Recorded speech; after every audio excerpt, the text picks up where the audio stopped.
coming this morning. And first of all, let me say a couple things. I just got back from the White House. Our colleague, Marco Rubio, is fully sworn in and installed. And he was sworn in by Vice President Vance, and things are good. We're going to start this hearing again, and we welcome the public here. This is a public hearing of the Foreign Relations Committee. We're doing America's work here. And over the years, there's been interruptions. And as I said when I started this meeting last time, the new chairman has zero tolerance for interruptions. There'll be no interruptions. There'll be no communicating between anyone in the audience and either the witness or members of this committee. If there is, I'm going to immediately pause the hearing. You'll be removed by my good friends here in blue. You will also be banned from coming back here for the next 12 months. It's important. We respect the First Amendment here. There's all kinds of places you can communicate outside of this room, but we're doing America's business here, and it's important that we focus on it, that we're efficient. We're always short of time, so we ask everyone to respect that. If you don't, there's consequences. So with that, Madam Chairman, did you have anything to add to that, or Madam Ranking Member? I certainly support making sure that this hearing can be done in an orderly way that allows the witness to testify and allows members of the committee to ask their questions. So I support the chairman's efforts. Well, thank you very much. And with that, I'm going to make an opening statement. I will then refer to the ranking member to make an opening statement. We then have some distinguished colleagues to introduce. You got time to sit through our opening statements, or do you want to do your introduction? I know you both have important things you have to do. Your choice. Let our colleagues go, Mr. Chairman, if I may speak. Let our colleagues go. Don't do that to them. It's not that we want you out of here, but... Right. Can we go? Shelley, go ahead. Thank you. Thank you, Chair Risch and Ranking Member Shaheen, for welcoming me to the committee. And I want to thank my good friend, Elise Stefanik, for honoring me today to have the privilege to introduce her before this distinguished committee. And I also want to say what a privilege it is to share the podium with my friend Tom Cotton. Congratulations also to both of you, your positions on this committee. It is truly an honor to be here to introduce someone who I admire greatly. The job she has been selected to carry out for President Trump is not an easy one, but it is extremely important. In its early formation, it was believed that the United Nations required U.S. leadership in both its creation and in the actual business of the organization to prevent conflict and to advance freedom. But lately, when many of us look at the United Nations, this body that is meant to advance values of peace and freedom and human dignity, we don't see those American values reflected. We see rampant anti-Semitism against the world's only Jewish state as it faces attacks from all directions. We see oppression and aggressive autocrats celebrated and elevated to leadership positions. We see China, Russia, and Iran empowered at this organization to advance their values, not the values of peace and freedom that Americans stand for. It is clear that the need to reestablish U.S. leadership at this broken institution, that we need to do that. I cannot think of anyone more qualified or more ready to fulfill that role than my friend, Elise Stefanik. I've known Elise for several years during her career in public service, and I am excited to highlight her qualifications for this important role for which she has been nominated. As a member of the House of Representatives, she has shown remarkable leadership. As a member of both the Armed Services and Intelligence Committee, she's shown an exceptional command of national security issues. Elise understands the dangerous world and the growing threats that our country faces, and she has the strength and the skill to reassert U.S. leadership on the world stage, a world stage that needs moral clarity and leadership now more than ever. Elise has shown that moral clarity by exposing She has shown her moral clarity by exposing anti-Semitism on our college campuses. She has shown that moral clarity by posting on social media every single day about the innocent innocent hostages taken by Hamas during the horrific attacks of October the 7th, more than 450 days later. The United Nations is a tough place. Well, Elise is from New York, but Elise has never backed down from a challenge.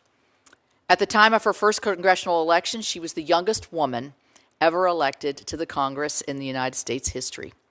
She went on to become the youngest woman ever to serve in elected House leadership. And she will confidently and skillfully execute for President Trump and for all of the American people at the United Nations. Additionally, on a personal level, Elise is a good mother. You can see her son Sam back here, and she's such a good mother that they have Legos on the hold, ready to go. A great wife, a great daughter, and a wonderful friend. Her steady hand and genuine caring nature, combined with her fierce intellect, will bring exactly that person that President Trump and our nation needs at the United Nations. I look forward to voting to support her when I have the chance, and I thank all of you for the opportunity to have her before you today. Thank you. Thank you very much, Senator Capito. Well said. Senator Cotton. Mr. Chairman, Senator Shaheen, colleagues, it's my honor to join Senator Capito today in introducing my friend and colleague, Elise Stefanik, as the nominee for Ambassador to the United Nations. Elise has an outstanding record of fighting for America's interests at home and abroad, and I urge members of this committee to confirm her swiftly and hopefully unanimously. The United Nations today has many problems. Chief among them are communist Chinese influence and incessant targeting of Israel. From weeding out anti-Semitism to opposing harmful Chinese and Russian policies, the next UN ambassador must help restore sanity to the United Nations. And I can think of no better person for this role than Elise. In Congress, she has unapologetically stood up to our adversaries and will do the same at the United Nations. As a senior member of the House Armed Services Committee and the House Intelligence Committee, Elise understands the stakes of our competition with Communist China. She helped stand up the China Task Force in the House, which later became the bipartisan Select Committee on the Chinese Communist Party. She also led comprehensive legislation to deter China and strengthen the United States. I've had the privilege of partnering with Elise on several of these bills, including one to ban Chinese-owned tutoring companies at our Department of Defense and another to counter Chinese drones in America. I'm also confident in Elise's ability to stand up for Israel against the United Nations' often blatant anti-Semitism. She has long advocated for billions of dollars for Israeli capabilities like the life-saving Iron Dome and critical anti-tunneling technology. Her questioning of college presidents in defense of Jewish students set off shockwaves around higher education, resulting in the resignation of the Harvard and University of Pennsylvania presidents. She's also been a tireless advocate for hostages taken by Hamas. Elise has dedicated her career to public service.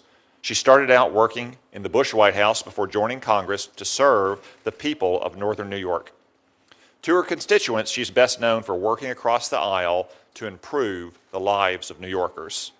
At the UN, I know that she will continue to put Americans first. I commend President Trump for this nomination, and I'm grateful to Elise for once again answering the call of duty. I'd also like to thank her family, whose steadfast support has led her to this moment. Elise and her husband Matt are parents to their 3-year-old son Sam, who is apparently departing at this very moment. I'm sure that one day Sam will look at this moment and Elise's future service with much to be proud of, even if today, like my boys, he thinks it's mostly boring politics stuff. So today I'm here to happily and proudly offer my strong support to this dedicated public servant and American patriot, our next ambassador to the United Nations, Elise Stefanik. She's the right person for the job, and I encourage all of my colleagues on the committee and in the Senate to process her nomination promptly and unanimously. Thank you, Mr. Chairman and Senator Shaheen. Well, thank you, Senator Cotton, and again, well said. So both of you, I know you've got things that you've got to attend to, and we appreciate you coming to the committee and helping us out. Representative Stefanik, welcome to our committee. You'll find us kind and generous most of the time, and we look forward to hearing from you.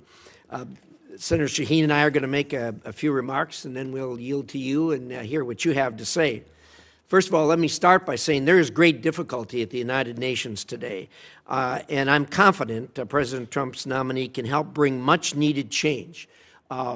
This is widely recognized by people here up on the Hill. Senator Cotton, Senator Capito both made reference to it. I know you're well aware of it. One of the unfortunate things, and maybe this hearing will help, is the vast majority of the American people do not recognize the deterioration that has happened at the United Nations and how it has strayed from its original purposes. There is great difficulty there. I think that we need significant change. As threats from China, Russia, North Korea, and Iran continue to grow, Representative Stefanik, your position will be at the heart of the U.S. efforts to stand up to the authoritarian axis that seeks to undermine the United States at every turn and to ensure our partners and allies are also doing their part. I know you're up to that task.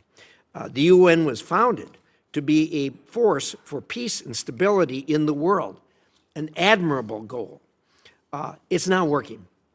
Since its founding, the United States has helped shape the UN and has supported it in dollars, lots and lots and lots of dollars, and in spirit. But today, the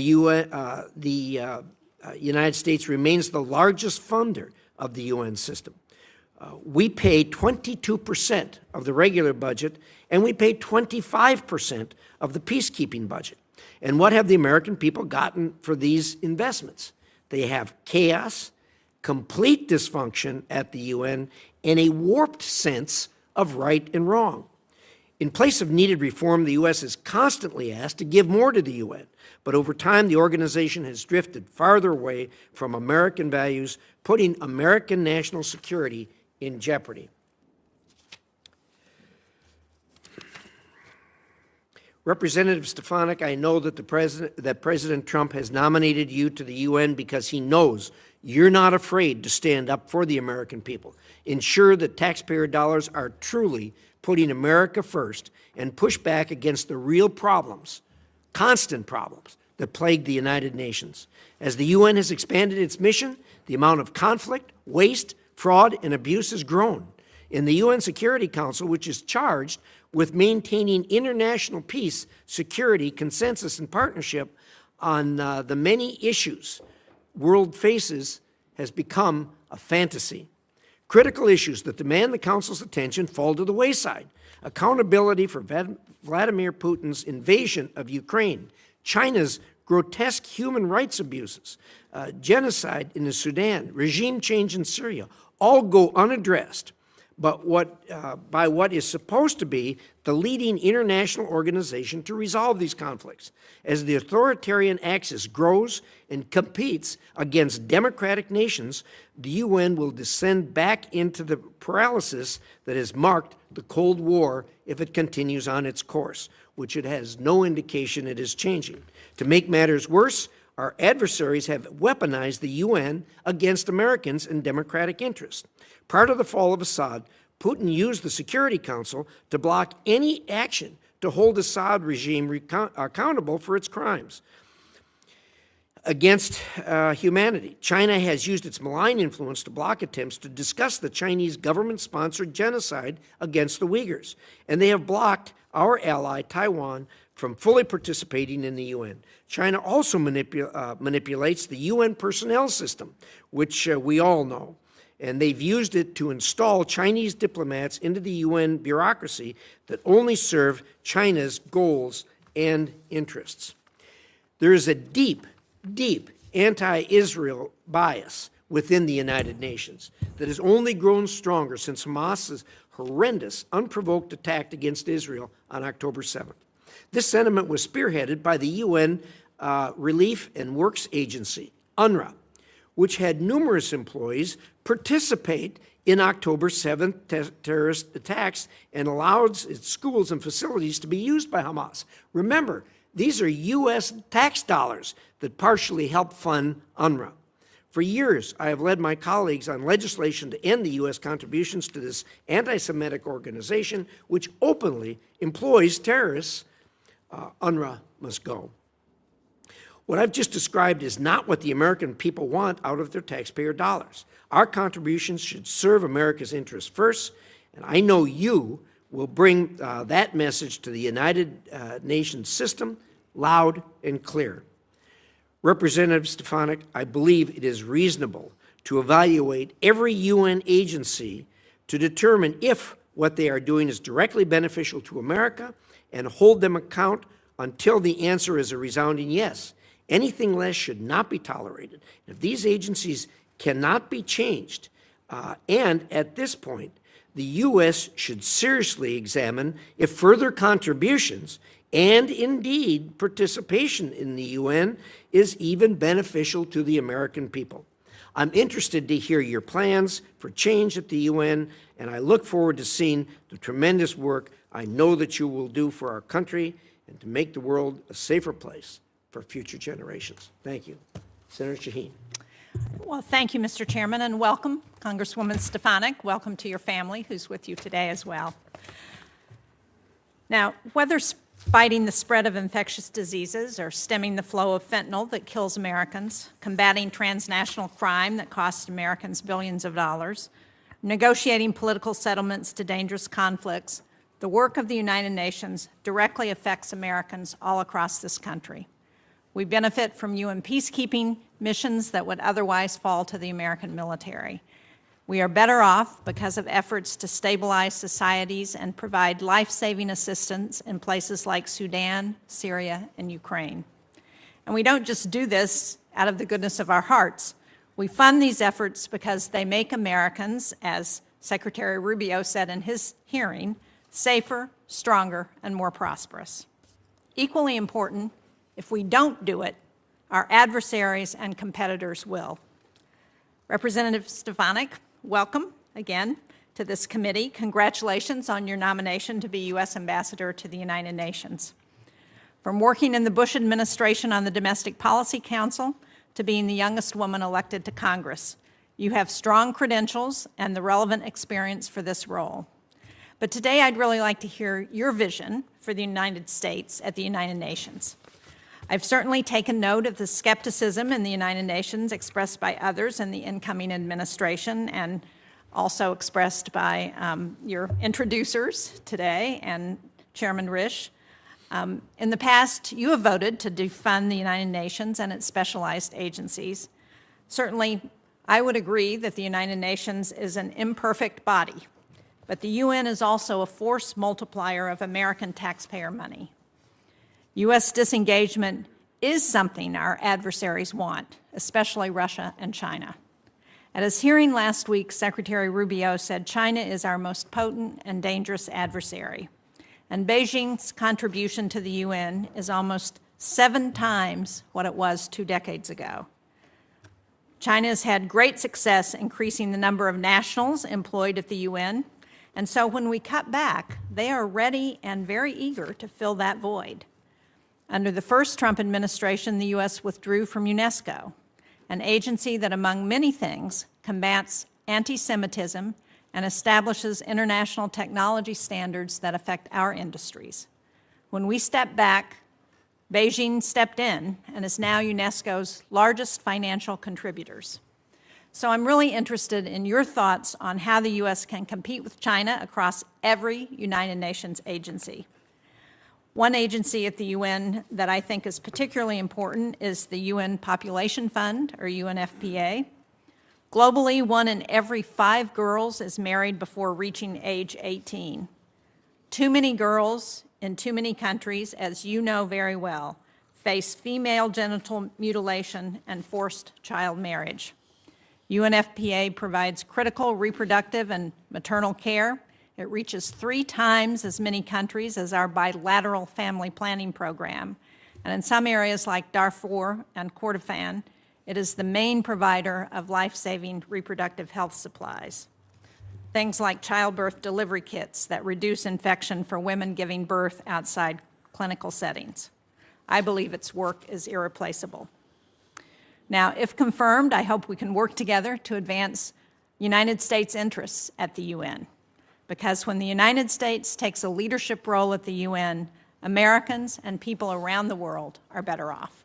Thank you, Mr. Chairman. I welcome the testimony of Congresswoman Stefanik and hearing her views. Thank you so much, Senator Shaheen. And Representative Stefanik, the floor is yours.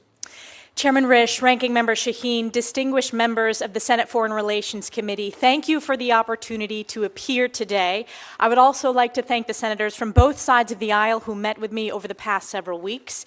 It is the honor of my lifetime to earn President Trump's nomination to serve in his cabinet as U.S. Ambassador to the United Nations. If confirmed, I stand ready to implement President Trump's mandate from the American people to deliver America First, peace through strength, national security leadership on the world stage. Before I begin, I'd like to personally recognize my family. We all know in public office that we would not have the opportunity to serve were it not for the support of our loved ones. I'd like to begin with my mom, dad, and brother, Melanie, Ken, and Maddie. My dad was here with me today, and my mom and brother are watching closely from upstate New York. There is no question that I would not be here without their lifetime of unconditional love, support, and encouragement, and for that I am forever grateful. I also want to thank my incredibly supportive husband, Matt, who is also here, and of course, most importantly, our pride and joy, our 3-year-old son, Sam, who made his debut in the U.S. Senate. He is comfortable on the House side, it's new in the Senate, so thank you for the warm welcome. Sam is by far our greatest blessing. Of all the titles I have held, Congresswoman, Chairwoman, Representative, or Ambassador if confirmed, my most important title will always be Mom.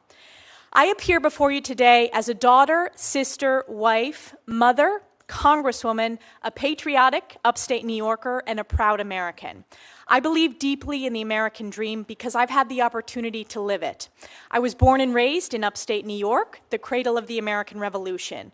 I grew up in a small business family where my parents instilled in me the importance of hard work, ingenuity, and grit. I was blessed to be the first member of my immediate family to have the opportunity to graduate from college. I graduated from Harvard with honors and then worked at the White House, in the West Wing, on the Domestic Policy Council, and in the Chief of Staff's office. After nearly a decade working in public policy in Washington, I returned home to work in my family's small business and decided to run for Congress. In 2014, I was elected to Congress, making history as the youngest woman ever elected at the time. In Congress, I have fought tirelessly for the hardworking families of New York's 21st District, delivering significant bipartisan results for my constituents. I was elected by my colleagues to serve as the House Republican Conference Chair, becoming the highest-ranking woman in Congress at the time and the youngest woman of either party to serve in top elected House leadership. And over the last decade, I have served on the House Armed Services Committee, the Intelligence Committee, the House Education and Workforce Committee, and I'm proud to be the longest-serving woman on both the Armed Services and Intelligence Committees. On these national security committees, I have legislated on a number of critical issues ranging from military readiness, emerging technologies like artificial intelligence, quantum computing, and cybersecurity, to missile defense. I have worked to enhance American intelligence capabilities, strengthen our alliances and partnerships, and deter our adversaries. On the Education Committee, I have been the leader in combating anti-Semitism in higher education. My oversight work led to the most viewed testimony in the history of Congress.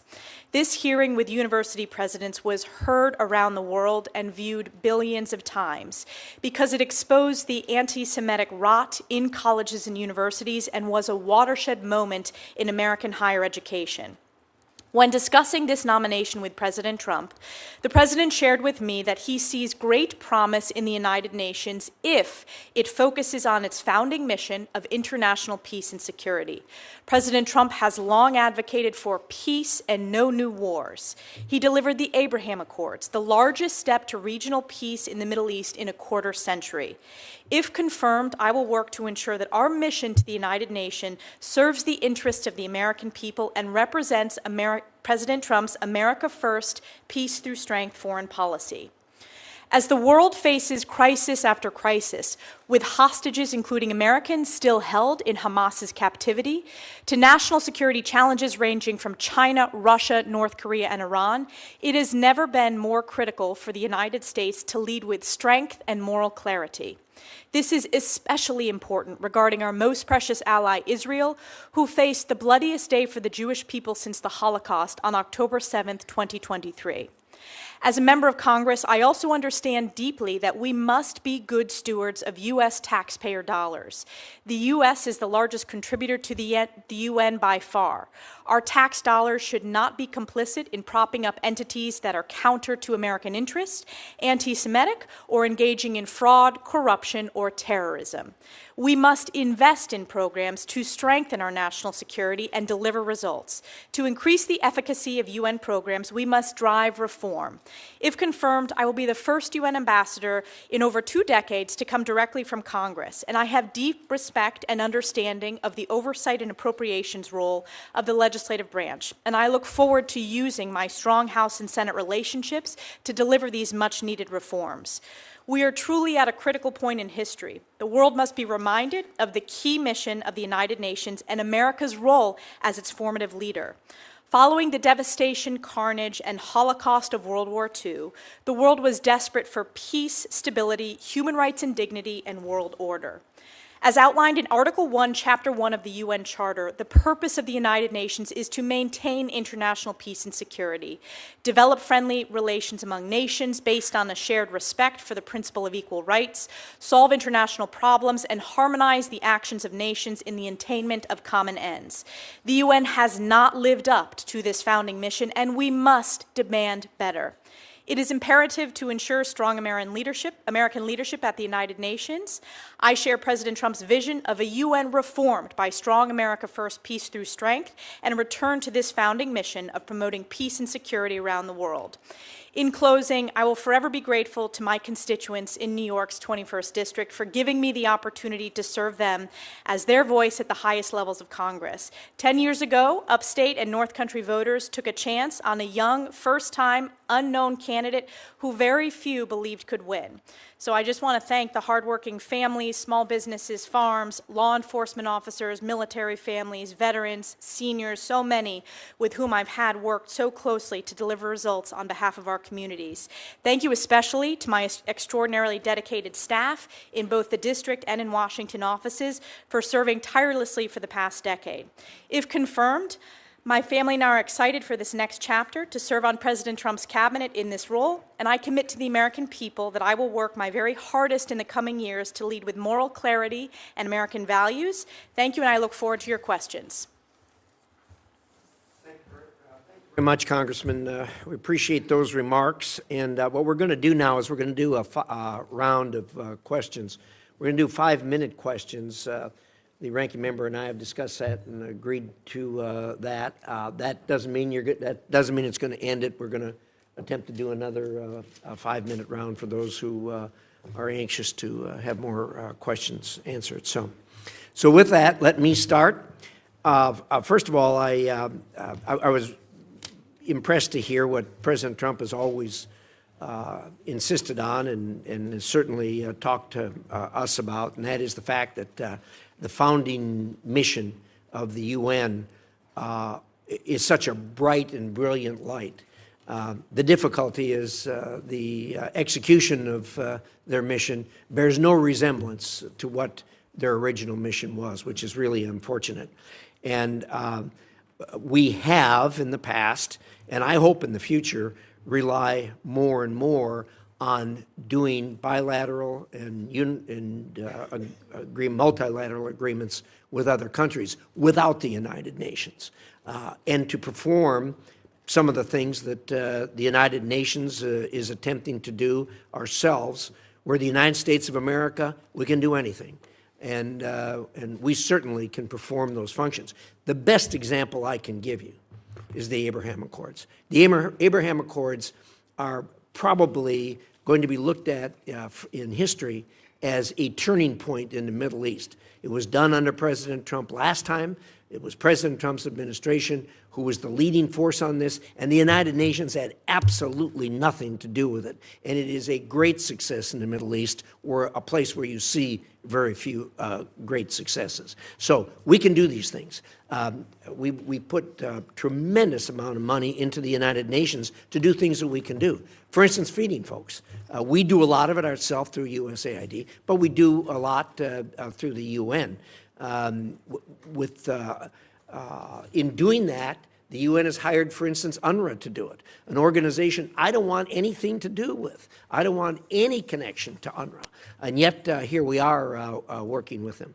So I think there's a lot of things that we can do to start with that will ratchet down the number of people that are clogging the New York streets up there with employees from other places, and make it a mission that's our own. Your thoughts? Thank you, Chairman Risch. I wanted to point out, and I'm glad you referenced the Abraham Accords, I think we can look to the success of our bilateral relationships and various multilateral partnerships and build on that within the UN. For example, we have the Abraham Accords caucus in the Congress. I think we should consider starting an Abraham Accords caucus within the United Nations to build on President's success delivering that historic result, the greatest breakthrough for normalization in the Middle East in over a quarter of a century. I do share your commitment, Chairman Risch, to being good stewards of U.S. taxpayer dollars and ensuring all of our investments to any foreign policy strategy, and this goes hand in hand what Secretary Rubio testified, represents our American interests. Does it make America safer? Does it make America stronger? And does it make America more prosperous? So I hope to work effectively with this committee, our oversight members and our appropriators to ensure that we deliver reform and ensure that each dollar is going to strengthen our national security. I think we can look to the programs that are successes, which typically have strong American leadership and voluntary funding. One example is the World Food Program, which has significant bipartisan support on this committee in both chambers of Congress, and it's supported by the American people. And oftentimes, the most successful agencies within the UN, they have transparency, accountability standards, and are led either with strong American leadership or allied countries. So that's a bit of feedback to your question. Well, thank you. I appreciate that. Just very quickly, one of the things that has really concerned me in recent years is we keep getting outvoted at the UN. And it turns out that every country has one vote. And then when you look around and you look at these countries that are voting against us, you find out that you got the Chinese in there spreading money throughout their government, to individuals in their government, to projects in these dinky little countries, and they buy their vote. This is a real problem, and it's the kind of thing that gets us to the point where we can't even get a resolution that condemns Russia for their invasion of Ukraine in absolute violation of the foundations of the United Nations. And when the Secretary General comes to see me, I always crank on him and say, look, you guys can't even get a resolution condemning this. What are you doing for us? How are you making this work? And I get a word salad in response. Your thoughts on this problem with the Chinese buying off these smaller countries? It is no question, Chairman Risch, that the CCP has made significant inroads. This is a long-term strategy that they have at the United Nations, and we need to have strong American leadership working with our allies to push back on this. As you pointed out, every country, no matter what its size, gets one vote. I believe we need to have a strategy to push back, particularly on the CCP's inroads within the global south and even within the Western Hemisphere. I think we need to build on our, as you said, bilateral partnerships and make sure they understand the importance of a two-way partnership with the United States. I also think that the personnel strategy of the CCP has been of particular concern within the UN. Clearly. China has made inroads in placing CCP leaders and Chinese diplomats in positions as head of various sub-UN agencies, but also at the most junior level. So we need to have a human capital strategy working with our allies to push back on that. I appreciate your thoughts in that regard, and I certainly have no objection to countries having a vote. What bothers me is that the corruption and the fraud when the Chinese buy off that vote with money is just flat wrong. Thank you for your thoughts. Senator Shaheen. Thank you. Again, Congresswoman Stefanik, welcome, and thank you for your willingness to continue to serve this country and for your past service in the House. While I think we would all agree that the UN is not perfect, it is a force multiplier for the U.S., and it's a prime example of global burden sharing in times of crisis. I was pleased to see that the Trump administration will maintain this position, U.S. Ambassador to the United Nations, as a cabinet-level position. Now, you've talked a little bit about this already in your responses, but how will you make sure that the work of the UN is understood to help advance U.S. interests around the world? And more important, how can you help convince members of Congress who are skeptics that our contributions and leadership in UN agencies must continue in order to prevent China, Russia, Iran, and other U.S. adversaries from assuming these roles? Thank you so much, Ranking Member Shaheen. I appreciated our opportunity to visit ahead of time. I will start with your question related to how we convince the American people and elected officials of the importance of investments. I think, as I pointed out to Chairman Risch, doing a review of all of our dollars going into various UN agencies and looking at what are most effective. Typically, UNICEF is another example, in addition to World Food Program. We voluntary commit, it maintains bipartisan support, and it delivered significant results for millions around the globe, and it strengthens our national security. So when it comes to those key questions, does it make America safer, stronger, and more prosperous? Programs that do. I clearly think there are certain programs that are not meeting the mission of the UN, the founding principles. UNRWA is an example, and we will likely have a policy disagreement upon that. But I think we need to roll our sleeves up, deliver reforms, and make sure that our dollars are going to programs within the UN that work, that have a basis in the rule of law, that have a basis in transparency and accountability, and strengthen our national security and our partnerships. Well, thank you. I would point out that right now we're not funding UNRWA. Absolutely, and I voted to defund UNRWA. One of the things I talked about in my opening statement was UNFPA. So the opportunity to provide family planning, maternal health care, midwife training, interventions to halt child marriage, to address the practice of female genital mutilation, and to help ensure healthy families. Will you commit to personally reviewing UNFPA's work before the administration makes any decision about invoking the Kim Kasten law? Yes, if confirmed, I am committed to doing a review, as I said, across the UN programs, but specifically UNFPA. I think it's very important that we do a full review, as the President announced the executive order today as well regarding all of foreign aid, and I would make sure that we are being good stewards of U.S. taxpayer dollars. I do want to point out I have a very strong record when it comes to standing up for women's health issues, particularly addressing maternal mortality rates, addressing pre- and postnatal care, addressing infant malnutrition, and I think that is very important, and that you have my commitment to do that review if confirmed. Well, thank you. I appreciate your record on that, and I think it's very important to remind everyone that women make up half of the world's population, and we need to do what we can to ensure that their health is also protected. In April, you said that Vladimir Putin's war in Ukraine constituted genocide, April of 2022. You called for the delivery of security assistance to Ukraine. At the UN, we've seen inconsistent support for Ukraine. We've seen greater support on initiatives to support Ukraine and less support on initiatives to hold Russia accountable. If confirmed, can you talk about how you might use your role as UN ambassador to address and punish Russia's ongoing attempted genocide in Ukraine? I support President Trump's commitment to bringing this war to a resolution, to stop the killing, and he campaigned on that issue, and he feels very deeply, and I support that. And I believe it falls squarely in line with the founding mission of the United Nations to bring international peace and security. If you look at my record over the course of my time on the House Armed Services Committee and the House Intelligence Committee, I have a very strong record when it comes to deterring Russia, pushing back on Russia, including during President Trump's term, voting for defensive lethal aid to Ukraine. I believe peace through strength is our strongest deterrence, and I'm very proud that during President Trump's first term, it was the only president where Putin did not invade another country because of that strong peace through strength leadership and the rebuilding that we passed through the National Defense Authorization Act and President Trump signed into law. So I think our effort should be my effort will be supporting President Trump's mission to bring that to a resolution and to deter Russia in the long term. And so how do we hold Russia accountable for some of the human rights abuses that have happened in Ukraine, for their destruction of infrastructure in the country, for the lives that are lost? Clearly, this is a war that is only Vladimir Putin's initiative that has started. So are there things we can do at the UN that will hold Russia accountable?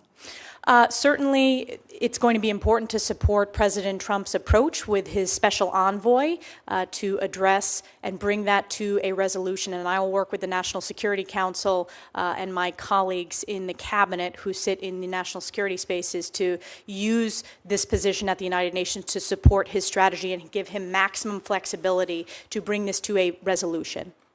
Thank you. Thank you, Mr. Chairman. Thank you. Senator Ricketts. Thank you, Mr. Chairman. Congresswoman Stefanik, welcome to the committee, and thank you very much for stopping by my office so we could have a chance to talk before this committee. And I really appreciate your service to our country and look forward to the strong credentials you bring to the table to be our UN ambassador. Winston Churchill said that the UN was set up not to get us to heaven, but only to save us from hell. And we've talked about the corruption that's going on there, the mismanagement, the rot, and so forth.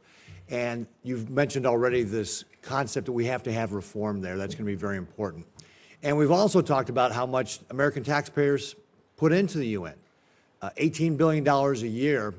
And to put that in perspective, in 2022, that was more than 185 other member nations combined. Chairman Risch mentioned what the percentages of 22% of their overall budget most recently and so forth. So we invest a lot there. We've talked about these reforms. Do you believe that we can leverage the money that we're putting into the UN to drive the reforms? So, for example, can we say to the UN, hey, we're going to put money into these programs if, for example, they establish some of the transparency you were talking about.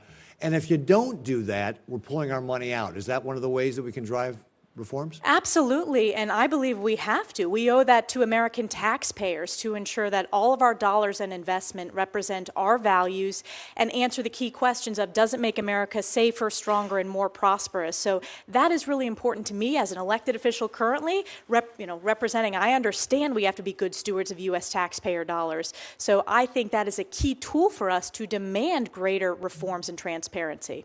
Great. One of the other things that we've also talked about as well is how Communist China has used the UN to push its interests, and the chairman laid out some of the problems with what Communist China is doing.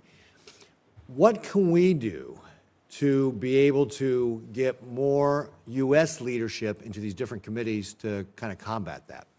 We need to have a strategy, and this came up in virtually every conversation with senators from both sides of the aisle, and it needs to be a long-term strategy working closely with our allies and our partners, both at the most junior levels and at the more senior levels within the UN. We need to make sure that we're running candidates, either American or allied nations, in the elections process for key leadership posts within the UN system. We need to pay particular attention, I believe, to the technical organizations, whether it's telecommunications, whether it's civil aviation. And another way is we need to ensure Taiwan has maximum meaningful participation in international organizations. I also believe it's important to ensure that the language, because we have seen China trying to insert their specific language, which is counter to our values, we need to have very strong Mandarin expertise and really keep a close eye on that as well in all the documents and statements coming out of the UN system writ large. So do you have specific plans to be able to start recruiting more Americans or allied nations people into the UN to be able to do it? And I'm going to kind of add on to that, because if you go back to, I think, between 2009 and 2021, the Communist China has increased its employment of its nationals in the UN by 85%. So it's not just about leadership of different agencies, but it's also about how many people just work there in the UN that, of course, we'd be naive to think that they're not driving Communist China's agenda through the UN, whatever role they have. So can you talk a little about how the strategy for getting more people leadership, but also how do we recruit more Americans or other allied people just to do the work of the regular UN?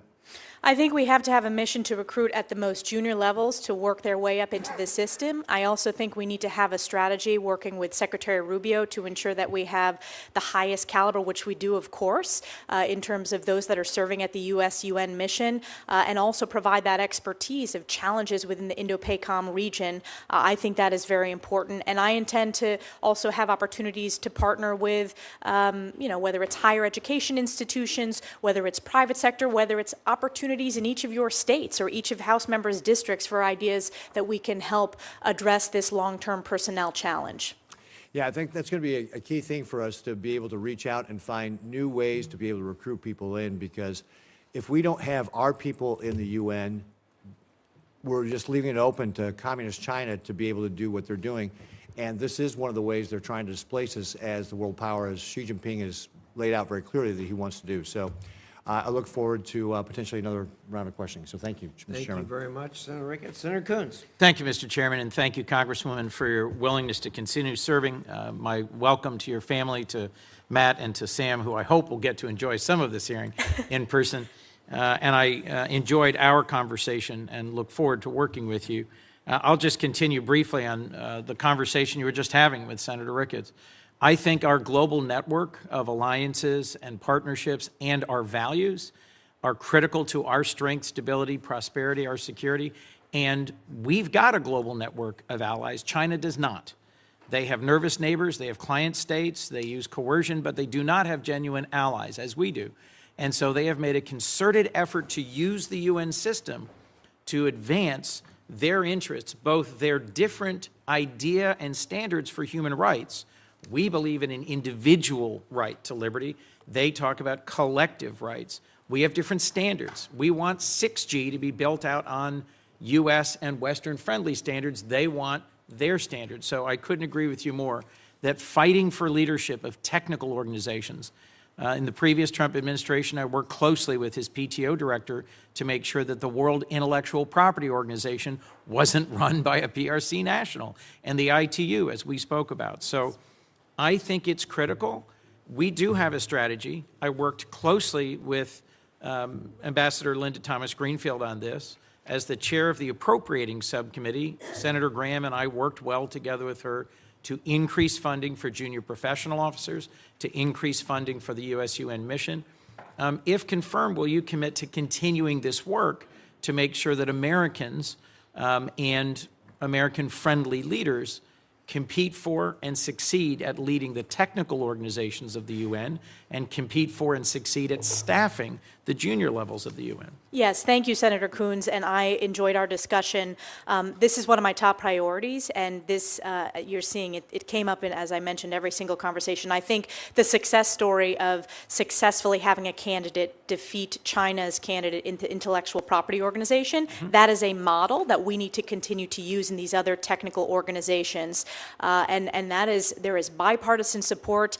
As Tom Cotton mentioned in his opening statement, I was one of the founding members of the China Task Force, which of course led to the setting up of the Bipartisan China Select Committee. So there's bipartisan interest, and I also support your approach of strengthening and building on our strong alliances, whether it is AUKUS, whether it is building on the relationships within the Quad, whether it's ASEAN. We have an opportunity to build on those organizations, I think, as partnered within the UN system. Chairman Risch referenced the sometimes frustrating dysfunction of the UN Security Council, the fact that both Russia and China have used it to block accountability measures. The General Assembly did pass an overwhelming resolution condemning Russia's brutal invasion of Ukraine, but we couldn't get it through the Security Council. The Security Council did, in September, unanimously pass, because of American leadership, a resolution continuing sanctions, visa bans, an arms embargo for Sudan. So it is not completely without merit. But one of the things the Biden administration advanced was UN Security Council reform to broaden its membership, as you referenced, to include the Global South and to try and move the Security Council more into a functional body. What are your views on what you should do to continue that agenda? Certainly when it comes to UN Security Council reform, it is very complex. It is very challenging with both Russia and China and the veto on the P5. I would want to work with this committee and, of course, the president primarily on any proposals for UN Security Council reform. In my opening statement, when I was referencing reforms, I was mostly talking about ensuring that all of our taxpayer dollars are going to UN entities that function very well. But I am open to having conversations about how to make it work better. I think we need to have a broader strategy reaching out to countries within the Global South where China's made significant inroads. They've done it by building ports. They've done it through telecom. It's really been a whole of government approach. And it's obviously not the UN alone. It's working with Secretary Rubio. It's working with USAID, working with USTR, and significant economic investments that are happening in various Don't forget the other DFC. countries. President Trump signed the BUILD Act into law in his first term. The Development Finance Corporation is a critical tool in our toolkit. Before I conclude, I just want to raise my profound concern about an executive order signed yesterday by President Trump that puts a 90-day pause on all development assistance without clarifying the scope of that. Does that include our contributions to UNICEF and the World Food Program, which I think you would recognize, you did recognize, led by Americans, broad bipartisan support, part of the key mission of the UN to promote stability and security by feeding hungry people and bringing stability?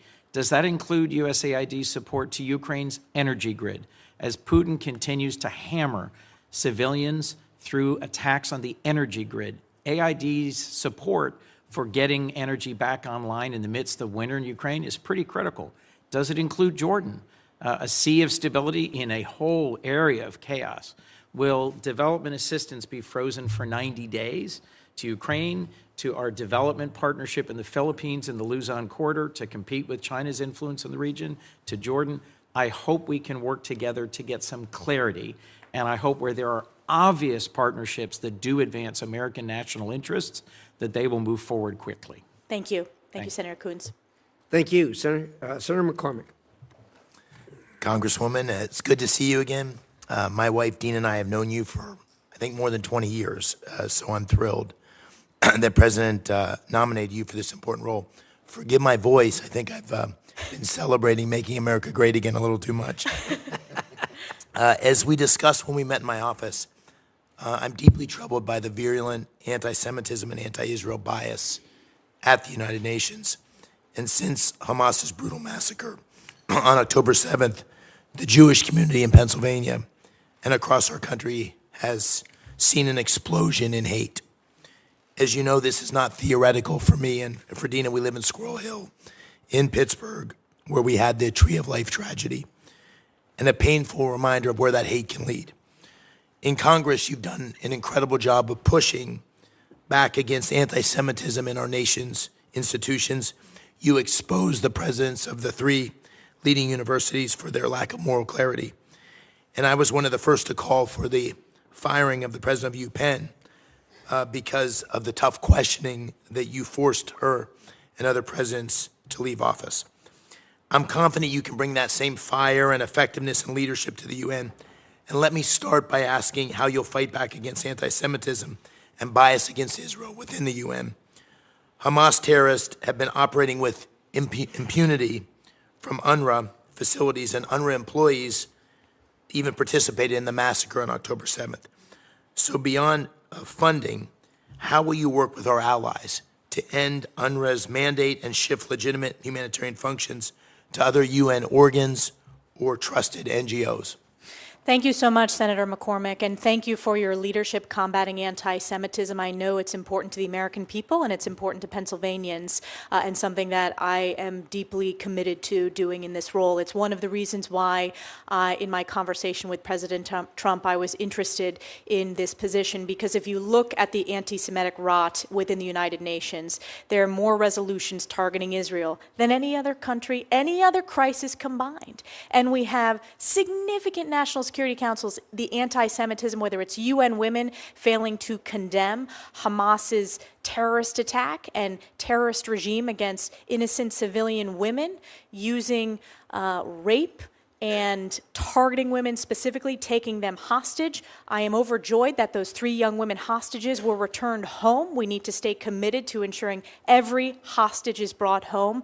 I've met with many hostage families. This position, we need to be a voice of moral clarity on the UN Security Council and at the United Nations at large, for the world to hear the importance of standing with Israel. And I intend to do that. This year will mark the 50th year since the disgraceful Zionism is Racism resolution at the United Nations. And at the time, our U.S. Ambassador, Daniel Patrick Moynihan, spoke out strongly against that disgraceful resolution. That is the type of leadership that I hope to bring, if confirmed, to the United Nations. And President Trump has a tremendous record when it comes to standing with Israel, whether it's the Abraham Accords, whether it's his commitment to combating anti-Semitism, or recognizing Jerusalem as the eternal capital of Israel. This is a strong, strong record, and I hope to do that at the UN if confirmed. Thank you. As is already noted, the Chinese Communist Party has a deliberate strategy to use the UN Human Rights Council and other parts of the UN system to propagate its false narrative on human rights and legitimize its authoritarian agenda. How will you push back on the CCP's attempts to co-opt international institutions like the UN to undermine U.S. interest? Thank you. As you can see, there's quite a theme here with many senators raising this deep concern about CCP's inroads and China's inroads broadly in international organizations. I think it goes back to working with our partners and allies, making sure that we are strengthening those relationships, that we are ensuring that we have a strategy to ensure that the CCP is not able to make inroads at the most senior levels of these technical organizations and of agencies across the UN writ large. This was another of my top priorities that I expressed in each and every meeting with all of the senators from both sides of the aisle. Thank you. And I'll try to squeeze in one last question. I was so glad that President Trump withdrew from the UN climate accords last night. How will you advocate for American energy dominance and an all-of-the-above approach to energy security at the UN? Again, I want to make sure that we're representing American values, American interest. I am the United States ambassador, if confirmed, to the United Nations, and that means supporting strong American energy dominance and not giving a free pass to the biggest polluters like China in the world, when we have the cleanest water, the cleanest air, and the best record when it comes to an all-of-the-above energy approach, moving back to the successful policies of President Trump in his first term, when not only was America energy independent, we were energy dominant. So that is my commitment. Thank you. Thank you, Senator McCormick. Senator Kane. Thank you, Mr. Chair, and congratulations, Representative Stefanik, for the nomination. I really appreciated the meeting that we had in our office. You and I have some political differences, of course, but we talked that day about items on which we agree. We had some on which we disagreed, and we had a couple of others where you said your position is one that President Trump doesn't agree with. And I like that candor, and I like the fact that we had a good exchange.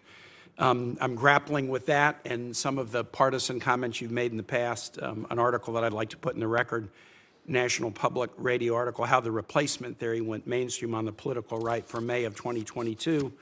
On Monday morning, Stefanik tweeted, "Democrats desperately want wide-open borders and mass amnesty for illegals, allowing them to vote." I'd like to put that in the record.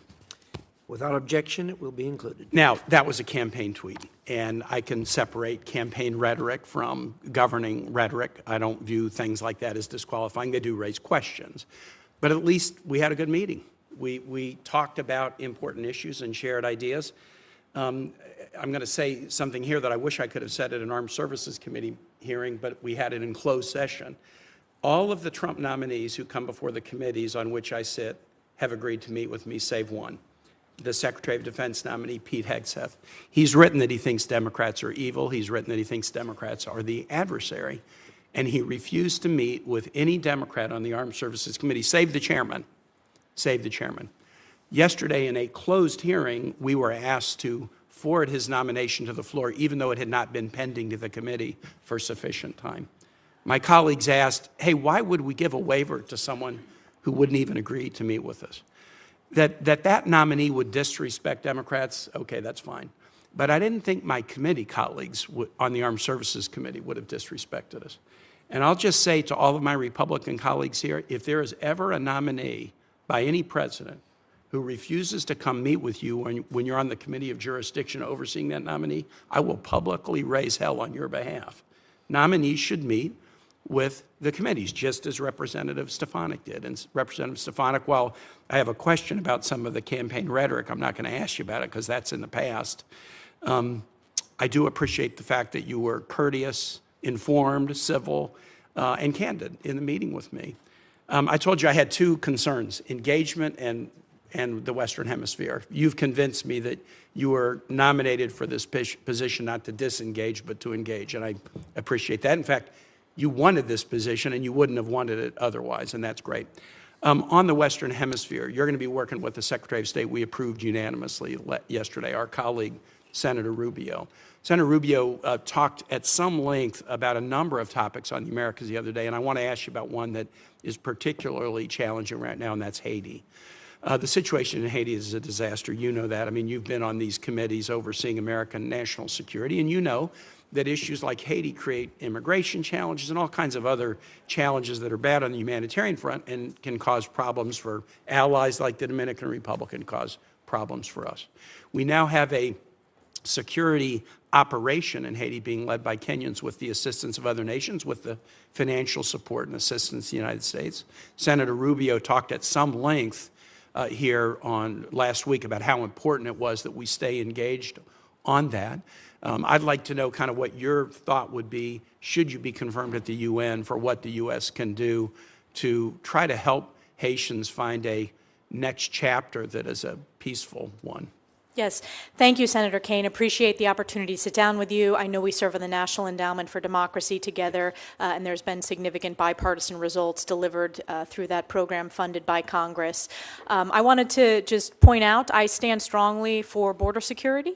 And that was what the tweet you referenced was related to. And I would point out that in the sector that I represent, the Swanton sector, there was a Border Patrol officer killed in the last 24 hours. Are there any Democratic senators that you think are for open border and mass amnesty for illegal undocumented Well, people? I would point out that Democratic think tanks and rhetorics have talked about... I'm asking about senators. Any Democratic senators you would level that charge against? I think there are Democrat senators who have supported open borders. What I was doing is clarifying when you pointed out a headline from an article. Not a headline, a quote of yours. What the which was related to border security, and we just had an overwhelming popular vote for President Trump, where border security was top of the mind. Well, I think it's important to note, I do stand by my rhetoric standing up for strong borders, and the American people overwhelmingly support that. Related to your question related to Haiti. My time is over, so let me just conclude and say this. When I've been on this committee and in the Senate, I was part of a bipartisan deal that put $46 billion of border security on the table that the House Republican majority killed, and another deal that put $25 billion of border security on the table in 2018 that President Trump killed. And I was just part of a bipartisan deal in the last year that was significant about bipartisan border security on the border that President Trump killed. The notion that Democratic senators are for open borders and allowing illegal aliens to vote is a fantasy. And so I really appreciate the opportunity to meet with you. But now I have questions about if you'd fall for a fantasy. I'm going to have that to ponder that, and I yield back, Mr. Chair. I do want to address that, Chairman Risch, if you give me the latitude to do so. We are very proud that on the House side we passed H.R. 2, the most significant border security package that Chuck Schumer failed to bring up in the Senate. That would return to the effective policies of President Trump. And again, the American people voted loudly and clearly when it came to securing our borders and the failures of the past 4 years. I'm not going to apologize for my commitment to securing the border when I represent a significant part of the U.S. Major sector, the Swanton sector, where we've had a skyrocketing of illegals crossing there. On the issue of Haiti, which I think is important, and it is a bipartisan concern, obviously it's a humanitarian significant challenge in our hemisphere. Working with Secretary Rubio, we need to have a strategy. I'm deeply concerned. It is very complex. There is no simple solution. And that is an area where we need to continue to have discussions with the committees of oversight. I'm very concerned on the Intelligence Committee briefings I've received about the crisis in Haiti, so I look to work with Secretary Rubio to support his commitment to the Western Hemisphere, specifically the complexities of the humanitarian challenges within Haiti. Senator Hagerty. Thank you, Mr. Chairman. And Congressman Stefanik, I just want to congratulate you for being here. I'm very pleased to see your nomination to be the next ambassador, the next United States ambassador to the United Nations, and I look forward to working with you very closely. Before I get into specific questions, I'd like to just ask you a very broad one in terms of what your vision is for the U.S. mission to the United Nations, and in terms of our posture at the outset going in, and then where you'd like to see it 4 years later. Thank you so much, Senator Hagerty. It is great to have worked with you over the past few years and your expertise, both having served as an ambassador in the first Trump administration and your incredible work in the U.S. Senate on this committee. My vision is making sure that we're supporting President Trump's America First, Peace Through Strength agenda, that we are good stewards of U.S. taxpayer dollars, and that we return to the founding mission of the United Nations, which is international peace and security, very much aligned with President Trump's commitment to peace and no new wars. I think there are reform opportunities that we need to work with. This committee, hearing after hearing with various ambassadors, have talked about reforms. I want to roll up our sleeves and get it done, demanding transparency and accountability, actually having the answers of where each taxpayer dollar goes within the UN, which, as Chairman Risch has referenced in previous hearings, we have not gotten the answer to because there's not that amount of transparency. Standing with Israel is critically important, particularly as there are hostages still being kept today by Hamas, pushing back on the CCP, and then strengthening our partnerships and allies, working with Secretary Rubio to make sure that his reform vision for the State Department, that, as he said in his hearing, this is not about reforming, it is about improving over the long term. We want to improve to deliver results. Well, I appreciate that very much and look forward to working with you in multiple respects to make that happen. One of those areas will be through our commission to modernize and reform the State Department, that I look forward to working with Senator Coons as we co-chair that effort. Let's get to a couple of specifics. Senator McCormick touched on this. I'd like to drill a little bit deeper into UNRWA. This is a particularly problematic organization, in my view, long before the October 7th Hamas massacre that took place. I've been calling for the United States to cease funding UNRWA to send a very strong message.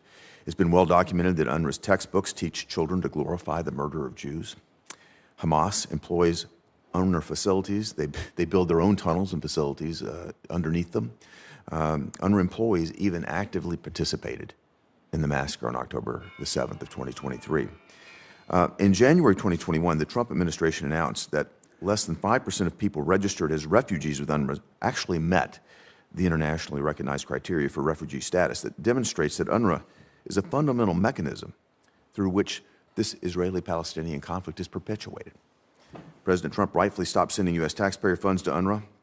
President Biden decided to reinstate funding without insisting on significant reform, and I was quite disappointed by that. Congress was correct, I believe, in defunding UNRWA last year. I believe the prohibition should be permanent. My question for you is, how do you think you should deal with UNRWA? How do you think we should address U.S. taxpayer funds having gone to an organization like that has been directly complicit in terrorism in the October 7th, 2023 attack? We should never tolerate any U.S. taxpayer funds going towards terrorism. As in my question with the ranking member, Shaheen, I was one of the members that voted to defund UNRWA. I was one of the leaders in standing for that important appropriations vote, which there is a bipartisan consensus on, with significant members, Republicans, as well as some Democrats who voted to defund it. I think we can look to organizations within the UN system, such as UNHCR, such as the World Food Program, working with USAID, which are proven organizations. They still need, reform efforts and modernization, but don't have the terrorist ties that UNRWA had, particularly that were exposed during the October 7th Hamas attack against Israel. Whether it was Hamas's leader Sinwar carrying an UNRWA teacher's passport, or whether it was the UNRWA office above a Hamas data center, or individuals within UNRWA who participated in the terrorist attack against Israel on October 7th. So that I fully support the president's commitment to defunding, and I'm proud to have voted for that in the Congress. Great. Well, I have several more questions, but I just want to touch on one last one very quickly, and that has to do with accountability at the World Health Organization. You take into consideration the concerns around the COVID pandemic, what happened there, the WHO role there.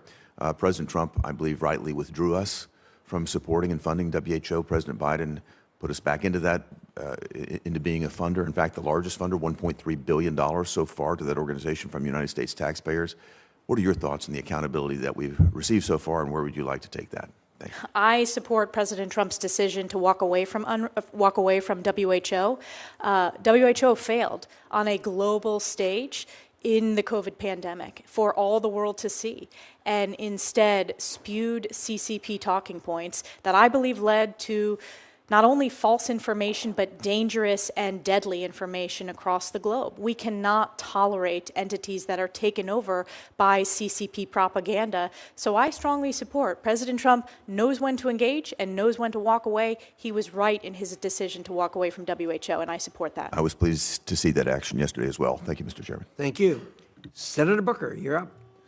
Thank you very much, Mr. Chairman. It's good to see you, and I thank you for the time that you gave me in a very hurried inaugural weekend. Yes. It was amazing that we were able to fit that in.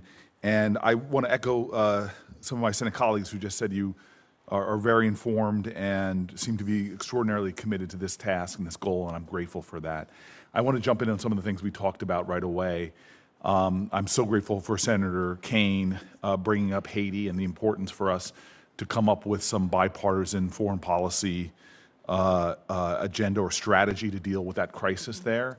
I want to bring attention to the conflict in Sudan, which has created the largest and fastest growing humanitarian crisis in the world. We see right now tens of millions of people in need of assistance. The humanitarian crisis from hunger and malnutrition all the way to political destabilization in neighboring nations like Egypt, which are seeing this extraordinary overflow of urgencies as a result of the immigration and displaced people that are landing in that country. I'm deeply concerned about recent reporting from the New York Times stating that the SAF has used chemical weapons on at least 2 occasions. And I am really believing that we are lacking the kind of pressure on a lot of our allies and other nations that are involved in this conflict. And so this is a real time for, and as I talked about now, Secretary of State Rubio, about really aligning a diplomatic strategy in trying to bring about an end to this conflict, which will not be solved ultimately through the use of military conflict and needs a diplomatic solution. And so for now, in the short term, the need to protect civilians is paramount. And this is an issue where obviously, should you be confirmed, you can lead. And I think, in my opinion, one of the things that it's been lacking from is just a general prioritization. So first and foremost, will you commit to prioritizing Sudan and an end to this horrific humanitarian crisis and politically destabilizing reality we see now? Yes, absolutely. And I think that's one of the great responsibilities of this role is prioritization of what we speak out against on the world stage at the United Nations. And I'm grateful for this committee's bipartisan work on the Sudan Accountability Act. The special envoy position is very important, and raising the awareness within the public of how significant this humanitarian crisis is.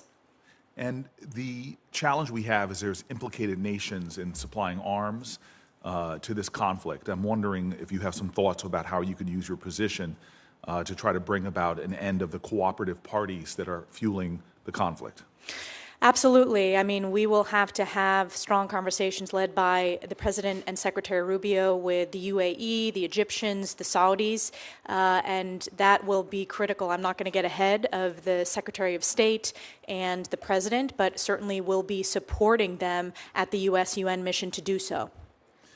Okay, and then just the ideas of refugee assistance in the area and some of the specific, as we talked about, some of the specific UN agencies that really are the lead in providing that. And it's concerning to me, and I know I heard Senator Coons point this out, this idea of pausing some of this aid at this time for 3 months could have sort of a cataclysmic impact, not just on the humanitarian crisis, but also on the stability of some of our allies in that region, specifically from the Chad-Sudan border to Egypt as well. Some of the life-saving work done by UNHCR, the World Food Program, and more. And I'm just wondering if you could share with the committee some of your thoughts about how to navigate the urgent importance of these UN agencies and their ongoing work. I think, again, World Food Program is a very successful program. It's results-focused. Its significant voluntary funding piece is a testament to that and the significant bipartisan support, and it is beneficial to America from a national security perspective, but also from an agricultural perspective, from an agribusiness manufacturing perspective as well, an American workforce perspective. So I think we need to look at all of our programs, do an assessment of, do they answer the questions of, does it make America stronger, safer, more prosperous? That should be our guiding light, and America First, peace through strength. And I am very committed to ensuring that all the US-UN programs that we do that assessment, and where America leads, I think we're going to come out in top in terms of the efficacy. And I'll just say in conclusion, because my time is up, the challenge we often have is we're reactive to crises, that if investments were made early on in the stability of nations, we could have done much better. And in many ways, with this global power contest between us and the Chinese, we allow them to get advantages from our lack of even engagement or focus. The continent of Africa is the future in terms of humanity. 1 out of every 4 people on the planet Earth will be from the African continent by 2050. It seems that the Russians and the Chinese understand that because they're playing large and significant, and I would say a profoundly disrupting force there. And so having a person in the position in which you're nominated for who is focused on the continent, who is engaged and making sure that we as the United States protect our interests, things that make us safe, strong, and prosperous, and understand that as we look to the future, we have to be in now in helping to avert not only the crises that often begin to destabilize regions and cause fertile ground for terrorism and government overthrows, but also start to develop the bonds of trust and partnership that are necessary for long-term prosperity for us and many of the extraordinary nations who want to ally with us and not the Chinese. Mr. Chairman, thank you. Thank you, Senator Booker. Senator Curtis. Thank you, Mr. Chairman, Ms. Ranking Members. Great to be here. Representative Stefanik, I enjoy calling you that, at least for now. I feel like I have a little bit of advantage over so many, having served with you in the House, and bring nothing but good comments about your service there and favorable impressions of your work there. Also enjoyed serving with you on the first China Task Force, and appreciate your work in protecting Taiwan and protecting Israel. And to talk just a little bit about Taiwan first and China first, UN Resolution 2758 shifted a recognition of China at the UN from Republic of China to the People's Republic of China, but didn't really address Taiwan and their status and their sovereignty. China has been since working to reinterpret the resolution to reassert sovereignty over Taiwan, and particularly in international organizations. One example of this that kind of jumps out is International Civil Aviation Organization. They've implied Taiwan as part of China in a press release, and this was most noticeably evident during a viral World Health Organization interview at the height of COVID-19. When a Hong Kong journalist asked about Taiwan's pandemic response, the official avoided the question about Taiwan, stating, "We've already talked about China and all parts of China," implying Taiwan was part of China. I think the American taxpayers, I think you and I would agree on this, should not be subsidizing the salaries of people who undermine Americans' allies. So can we talk specifically about how we counter China's influence in the UN, specifically ensuring that Taiwan gets fair treatment as it comes to China? And there's a lot of organizations, world organizations, that Taiwan can belong to. and we'd love to just hear your thoughts on that. Yes, thank you so much. It's great to see you on this side of the Capitol now, Senator Curtis. It was a real privilege to serve with you for many years in the House. You and I have worked extensively on this issue, both setting up the China Task Force, which led to the bipartisan Select China Committee. As I mentioned in some of the previous questions, I am committed to making sure that Taiwan has the most maximum meaningful participation within the UN system, as it should in all international organizations. We have to be vigilant, both in the long term and the short term, to make sure that China is not able to make significant inroads with the CCP in international organizations. I also want to point out that I have a record on this issue legislatively. Over the past decade, I have voted consistently in support of defensive aid to Taiwan. I believe deeply in deterrence to avoid war in the Indo-Pacific. And you can look at, whether it was the last major vote we took on that defensive aid package, I voted in support of it. Yeah, thank you, and would love to help you in those efforts. I think it's very important for the U.S. and for our taxpayers. I sponsored a bill over in the House that would actually require the State Department to rank the agencies in the UN by order of importance. And you can see on one hand, we have the Security Council, where it's important for us to have a veto vote, and then UNRWA. And yet the State Department insists that these are all equal and all important in the U.S. interest. I understand the President plans to defund some of these. Can you give me a sense from your perspective how you begin to with your team, limited resources, figure out which of these agencies are actually important in the best interest of the United States and which ones we need to address? Thank you. We want to do a full assessment of all the UN sub-agencies and making sure that every dollar goes to support our American interests. As the U.S. ambassador, I believe that is my responsibility, to stand up and support the American people and President Trump's America First, Peace Through Strength. In terms of our assessment as this confirmation process. For example, the UN Security Council is in a different position than UNRWA, which I think should be at the bottom of the list. And I have voted to defund UNRWA, and we've discussed that extensively today. But I am interested in that bill and in seeing the outcome of that bill. I would like to see a ranking, and we want to do that assessment working with Secretary Rubio and working with President Trump and the National Security Council to make sure that the programs we're funding represent our values. Sometimes back home, you hear the calls to defund United Nations, and it's more nuanced than that. And so to the extent that we can better clarify which of these agencies are helpful and in the U.S. interest and which are not, I think would be terrific. And I think connecting it to the American people directly. For example, take the World Food Program, connecting that to our American farmers. I have a very agricultural district. That's important to make that connectivity to the American people who are very interested in where their taxpayer dollars are going, as they should be. Yeah, thank you very much. I yield my time. Thank you, Senator Curtis. Senator Murphy. Thank you very much, Mr. Chairman. Thank you very much, Representative, for your commitment to the country and your willingness to serve. I deeply appreciate the work that you have done to combat anti-Semitism. I appreciate your commitment to bring that work to the United Nations. I think it is a cancer, both domestically and internationally. You and I worked together over the last year and a half to dramatically increase funding for the not-for-profit security grant program that sends money to synagogues and Jewish community centers to invest in security upgrades. I'm heartbroken that we need to do that, but it is an important moment to support those communities. I agree that it's a problem you will confront at the UN. It is also a problem, as you have raised, domestically, both on the right and the left.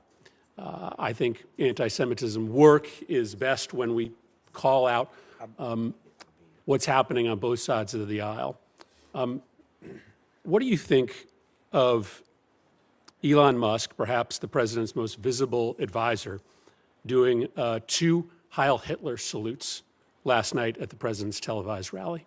No, Elon Musk did not do those salutes. I was not at the rally, but I can tell you I've been at many rallies with Elon Musk, who loves to cheer when President Trump says we need to send our U.S. space program to Mars. Elon Musk is a visionary. I'm looking forward to his work in DOGE, the Department of Government Efficiency, and look forward to looking how we can be more efficient and effective, but that is simply not the case. And to say so is the American people are smart. They see through it. they support Elon Musk. We are proud to be the country of such successful entrepreneurs. That is one of our greatest strengths as Americans. Let me share with you what a few Americans have said about it. Evan Kilgore, a right-wing political commentator, wrote on X, "Holy crap, did Elon Musk just Heil Hitler at the Trump inauguration rally? This is incredible. We are so back." Andrew Torba, who's the founder of the right-wing Christian nationalist social platform Gab, said incredible things are happening as he amplified the visual. The Proud Boys chapter in Ohio posted the clip on its Telegram channel with the text "Heil Trump." A chapter of the white nationalist group White Lives Matter posted it on Telegram. "Thanks for hearing us, Elon. The white flame will rise again." I could keep going.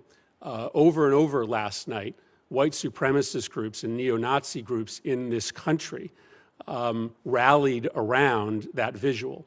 Does it concern you that those elements of the neo-Nazi and white supremacist element in the United States believe that what they saw last night was a neo-Nazi salute?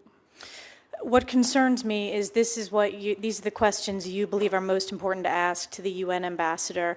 I have a very strong record when it comes to combating anti-Semitism. We just had a historic election where President Trump earned historic support from American voters because of his strong leadership combating anti-Semitism, which has been a scourge across the country, skyrocketing since October 7th. So I intend to bring moral clarity to this position and continue to speak out as a voice, as a beacon of light, condemning anti-Semitism at the United Nations, which is representative of President Trump's record and President Trump's promises that he made on the campaign trail. You are right. These are the questions I choose to ask because I think that your work and the administration's work on anti-Semitism only comes with real impact and credibility if it holds both right and left accountable. I simply don't believe that if a member of the squad made that same gesture last night, that there wouldn't be commentary from you and others.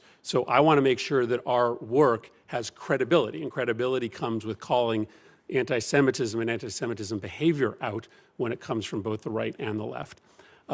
Let me just turn to one issue that has come up several times and ask you for a quick response. The decision to leave the WHO, I think, is a mistake, but I think you would agree that we are going to need to still find a way to play a role internationally in global public health standards. We do not want to let the Chinese essentially set those rules for us because ultimately pandemics will find a way to us. Can you commit to this committee, notwithstanding the decision to leave the WHO, that you're going to make sure we find a way to have impact on the global stage when it comes to global public health rules? I support President Trump's decision to leave WHO. I have a record of that. But yes, I think we need to be the leader in terms of global health. I think that's very, very important. And there are programs within the UN that are very committed to global health. We are the leader when it comes to global health. We need to absolutely continue to be so. Great. Thank you, Mr. Chairman. Thank you very much. Next up, we have Senator Cornyn. You're up next. Oops, I'm sorry. Was Scott? Senator Scott, I'm sorry. You were here at the gavel. Thank you. Thank you, Chairman. First, congratulations on your appointment to be ambassador to the UN. President Trump made a great choice in nominating you. You are the perfect person to carry out his America First policies on the world stage and defend our best interests. Representative Stefanik, the United States helped fund the United Nations, and the goal was always a forum for the world's governments, especially the great powers, to be able to establish and keep peace if possible. This is clearly not what the UN is today.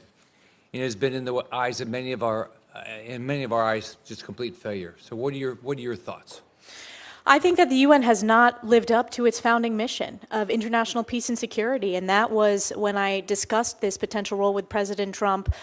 He said there is great potential if it returns to that founding mission. If you look at the anti-Semitism and the amount of resolutions targeting Israel, that is not meeting the mission of international peace and security. So I also think being good stewards of U.S. taxpayer dollars, looking at the organizations within the UN system that work, that function, that are results-based, rights-based, that are transparent, accountable, and the American people support them, that they support our national security strategy, versus there are parts within the UN that I'm deeply concerned about that I think are very in need of reform.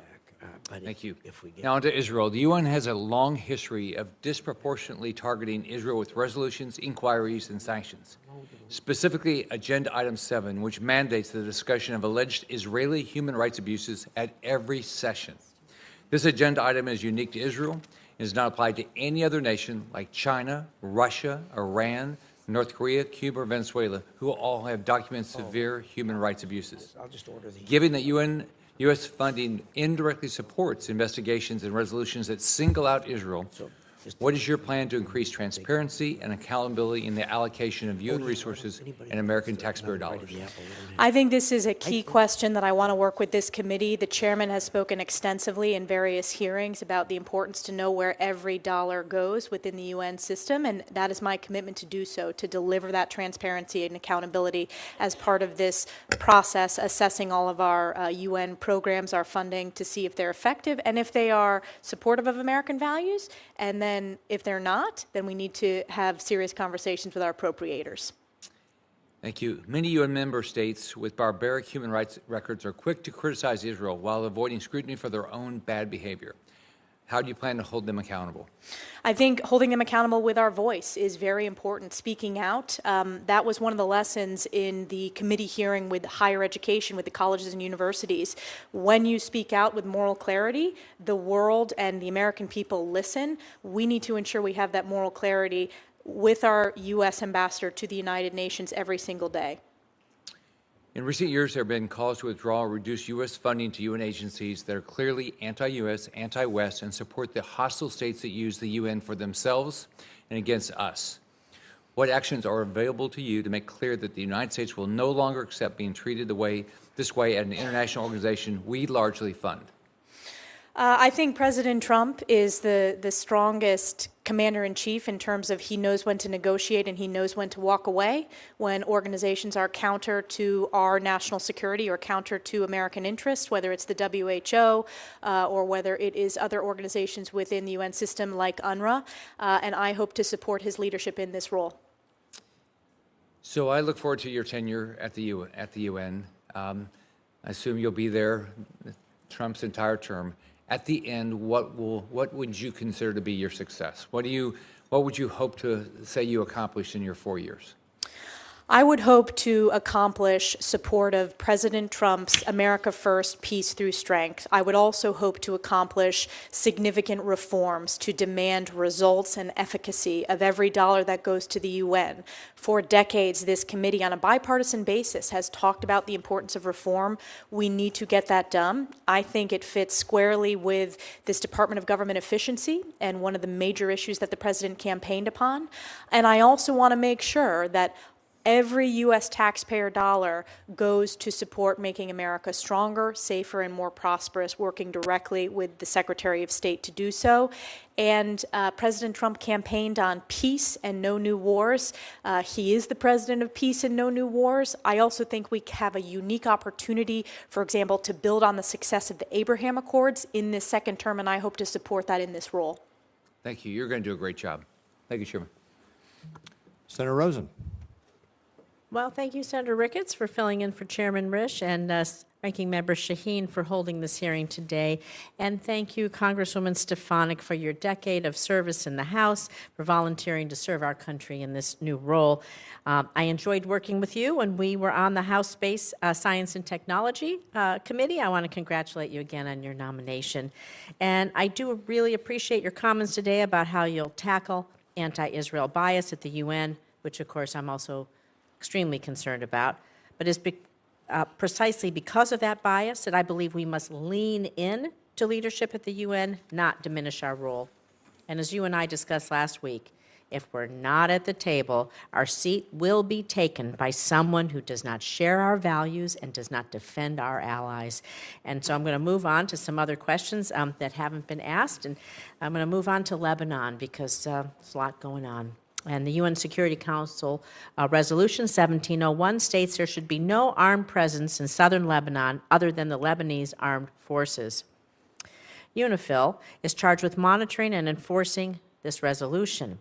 But instead of disarming, Hezbollah has expanded its military presence, stockpiled weapons, constructed tunnels, often outmatching UNIFIL peacekeepers who are not mandated for broad offensive actions, especially against a terrorist group like Hezbollah.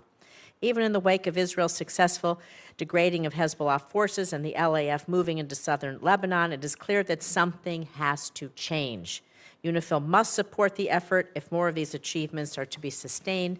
So, Congresswoman Stefanik, how can the U.S. ensure that UN Security Council Resolution 1701 is fully enforced, and how will you work within the UN system to ensure that UNIFIL can play a significant support role in maintaining security in Lebanon? Thank you, Senator Rosen. It's a very important question. I'm glad you raised it. UNIFIL has not met its mission. It has failed as we've seen the digging of the tunnels, as we've seen tens of thousands of rockets from Hezbollah into Israel. And we've had tens of thousands of Israeli families who have had to leave their homes in northern Israel because of the rockets. We need to ensure that UNIFIL is a peacekeeping mission that we need to do an assessment of. It has failed in its mission, and we're going to have a strategy moving forward. I do think this is an opportunity with the effective operations of Israel against Hezbollah and Hamas leadership to continue to build on that success, to not have these regime of terror continue to grow in those regions. Well, thank you. I look forward to working with you on that. And staying in the region, I want to focus on Syria for a moment, because the UN Security Council also has an opportunity to play a critical role in supporting Syria's political transition following the fall of Assad's brutal regime. The U.S. had previously supported UN Security Council Resolution 2254, which provided a roadmap for an inclusive, non-sectarian Syrian government. But this resolution was passed nearly a decade ago, and a lot has changed in the last 10 years. So what do you think the role of Security Council Resolution 2254 should play in Syria's future? And if it is outdated, I know you'll take a look and review it. Do you have an opinion about what might need to change or how we respond to recent developments? I think it's a starting point that we need to look at. Obviously, this is a significant change within the region, within the Middle East, with the Assad regime, which I condemned consistently during my time in Congress. The brutality, the human rights, the chemical weapons used against the Syrian people. We need to be cautious and judicious with the new leadership in Syria. We cannot allow it to be a den of terror against its own people. So I would view that as a starting point as we discuss this on the National Security Council and as the President makes his decisions for the best approach when it comes to our approach to Syria. And being sure that we deliver that humanitarian aid that we need. I want to finish my last few seconds talking about UNESCO and artificial intelligence. So the field of artificial intelligence rapidly evolving, again critical. We have a seat at the table to develop shared AI standards, guardrails, best practices. UNESCO has become an important forum for global conversations around the ethical development and use of AI, and produced the first ever global standards on AI ethics in November of 2021. We know China's made a concerted effort to increase its engagement with standard-setting bodies, including UNESCO. And do you agree that Chinese influence in international AI standards pose a national security risk for the United States, and how would you go about working on artificial intelligence standards? Yes, I'm deeply concerned about China's standards within the AI framework. I think we need to win the AI race. This is an issue that I've worked extensively on a bipartisan basis on the House Armed Services Committee. I helped stand up the Joint AI Center within DoD. We need to work with the private sector as well to unleash our AI capabilities to be the world leader and work with partners. I think this is a real opportunity to work with partners and allies around the world to make sure that our standards, based upon the ethical use of AI, that is the approach. When it comes to UNESCO, this will be a decision at the presidential level, but certainly I understand the importance of U.S. leadership when it comes to AI and global standard setting. Thank you. Thank you, Madam Chair. Senator Cornyn, we'll go to you now. Ms. Stefanik, as you pointed out, the United Nations has a long and shameful history with regard to its treatment of our ally, Israel. And you alluded, and I think quite appropriately, to the Daniel Patrick Moynihan's statement about the 1975 resolution basically calling Zionism a form of racism. And I think history has remembered that as a Moynihan moment, and I look forward to many Stefanik moments during your tenure there at the United Nations. I'm pleased to support your nomination.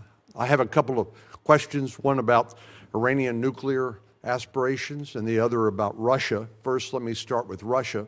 We know that Mr. Putin does not honor any obligations of the Russian Federation dating back to 1994 with the Budapest memorandum, where he said they would protect Ukrainian sovereignty in exchange for relinquishing their nuclear weapons. More recently, he's not only engaged in an unprovoked and barbaric attack against Ukraine in violation of that very agreement, but also engaged in a de facto annexation of Belarus. What do you think our policy should be in dealing with Mr. Putin? My view is that he is not going to stop as long as he feels like he has an opportunity to reestablish the Russian Empire, something he has said he aspires to do. What do you think our national policy with regard to Mr. Putin should be and his territorial aspirations? Sure. So I can point to my record. I have been very strong in support of our deterrence efforts through the National Defense Authorization Act that we've passed on a bipartisan basis. I would point to President Trump's success in his first term. As I pointed out, he is the only modern president where Putin did not invade another country, and that's because of the strong leadership that President Trump brings every day. We did not see that with our previous president, in President Joe Biden, and I think the catastrophic withdrawal led to this cascading of weakness around the globe. And of course, one of the after effects was Russia's decision to invade Ukraine.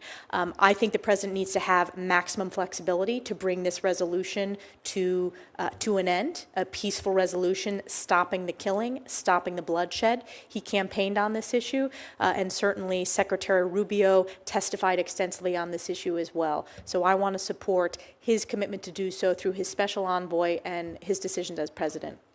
It seems like the Biden administration has tried to use diplomacy without the credible threat, at least, of the use of force.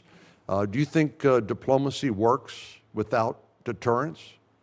I think you need to have deterrence. I think deterrence is key. You're talking to a member who's been on the House Armed Services Committee, who's served on the House Intelligence Committee. I think deterrence is our strongest way to ensure that we have peace. I've been proud to help rebuild our U.S. military in the first term of President Trump when he signed the National Defense Authorization Act in my district at Fort Drum. So I'm a deep believer in deterrence. Diplomacy is very important as well. And that's one of the reasons why I think it's important that this position serve at the cabinet level. And I'm honored that the president nominated me to be in his cabinet in this position.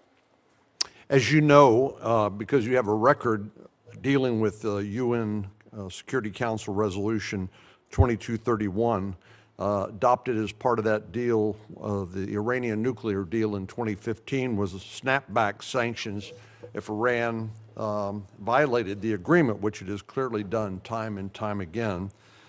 President Trump sought to initiate those snapback sanctions in August of 2020, but it was not successful at the time. In 2023, you signed a bipartisan letter, as you'll recall, to the British, French, and German leaders, urging them to immediately initiate the snapback mechanism.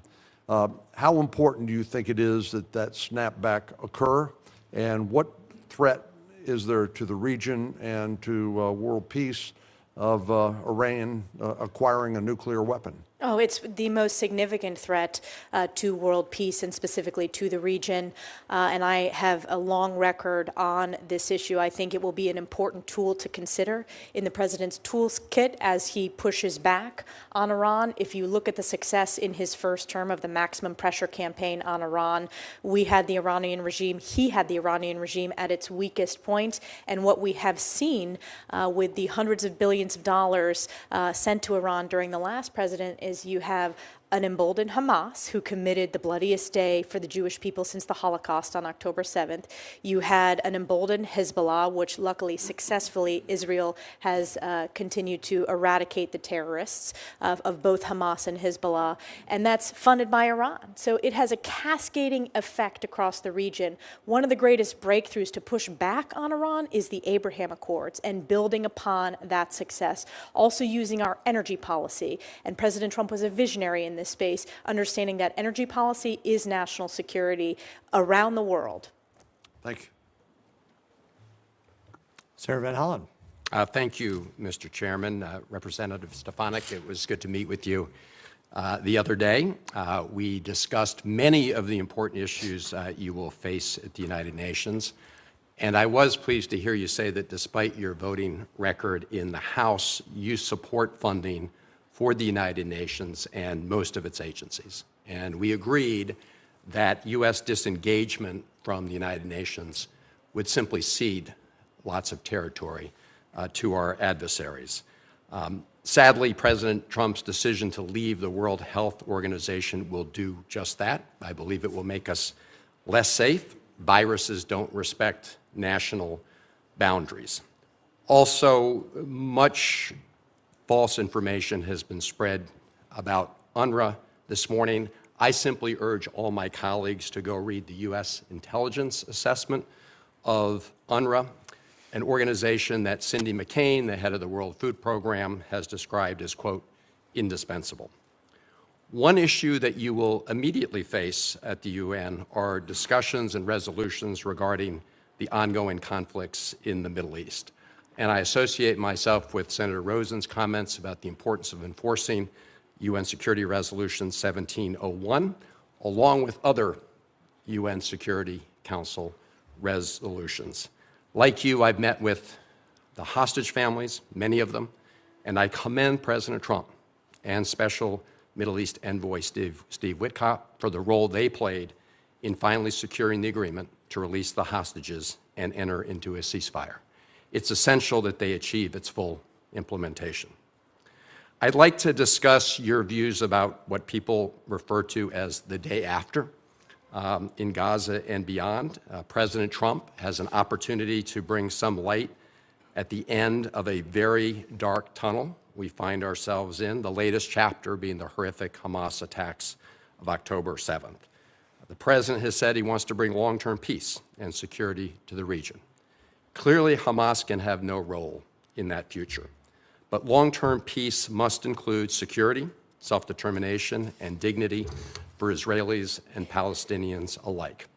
When we talked in my office, you agreed that we should stand up and protect universal human rights and self-determination for all people, including both Israelis and Palestinians. And I'd just like to hear you today say that that's your view. To put that view in the context of the day after question, I think President Trump is uniquely positioned at this very challenging moment to bring peace to the region, to eradicate terrorists of Hamas and Hezbollah, to protect Israel's national security. If you look at the failures, we've given billions of dollars, and this is just the bilateral aid to the Palestinians, and it has been abused by Hamas. Representative Stefanik, it was a very simple question.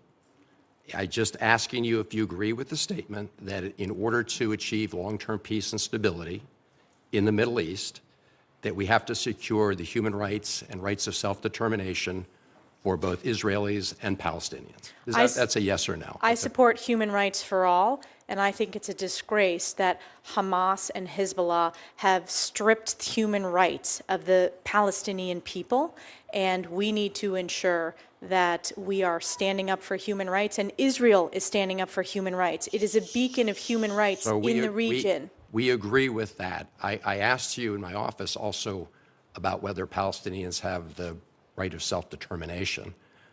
My understanding was you said yes. Do you have a different answer today?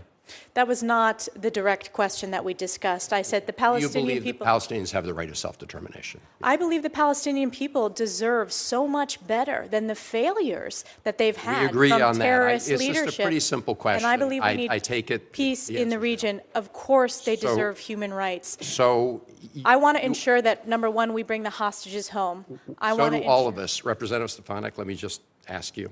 I have 30 seconds left.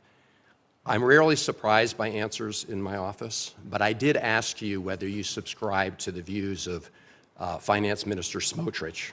Of who? I'm sorry, finance. Smotrich, this is the Israeli Finance Minister Smotrich, and the former National Security Minister Ben-Gvir, who believe that Israel has a biblical right to the entire West Bank. And in that conversation, you told me that, yes, you shared that view. Is that your view today? Yes. Okay. I think when it comes to this very difficult issue, if the president is going to succeed at bringing peace and stability to the Middle East, we're going to have to look at the UN Security Council resolutions, not just the ones on Lebanon, which we should enforce, but other UN Security Council resolutions. And it's going to be very difficult to achieve that if you continue to hold the view that you just expressed, which is a view that was not held by the founders of the State of Israel, who were secular Zionists, not religious Zionists. Thank you, Mr. Chairman. Thank you, Senator Van Hollen. From the great state of Montana, Senator Daines. Chairman, thank you. Congresswoman Stefanik, congratulations on your nomination, and thank you for being here today. I'm very pleased to see President Trump placing such a strong emphasis on this very important position of ambassador to the United Nations. It's important for the United States to be active at the table at the UN to protect and advance U.S. interests. It's hard to imagine that the United Nations, which was born out of the tragedy of the Holocaust, would become a significant voice, an instrument of anti-Semitism. That is exactly what's happened. Not only has the UN General Assembly condemned Israel's right to defend itself and demanded Israel end unlawful presence in occupied Palestinian territory, but it's also attempted to recognize Palestine as a state. And programs such as UNRWA have actively assisted terrorists. I remember being in the Hezbollah terror tunnels in late August of 23, seeing what was planned. In fact, when you walk down with IDF soldiers to see spray paint in Arabic on our way to Jerusalem. And little did we know when we were touring those Hezbollah terror tunnels in northern Israel, between Israel and Lebanon, that weeks later, the worst terror attack in Israel's history would occur, October 7th, 2023. Congresswoman Stefanik, if confirmed, you will have to be a stalwart advocate for U.S. interests. And by the way, I could not be more pleased with President Trump's moral clarity on these difficult issues as it relates to what's happening in Israel. Secretary Rubio, great to see him sworn in today. You, as being our next ambassador to the United Nations, Ambassador Huckabee nominated for Israel. This will be a great team that has moral clarity on these difficult issues. You'll be a stalwart advocate for our interest among an organization that continually advocates against American values, despite existing only because the United States' financial contributions to its budget. Congresswoman Stefanik, the UN has had no greater demonstration of their ineffectiveness than its failure to prevent Iran from advocating their nuclear weapons program. In your opinion, how could the United States, as a member of the Security Council, encourage the UN to take actions to curb the advancements of Iran's nuclear program?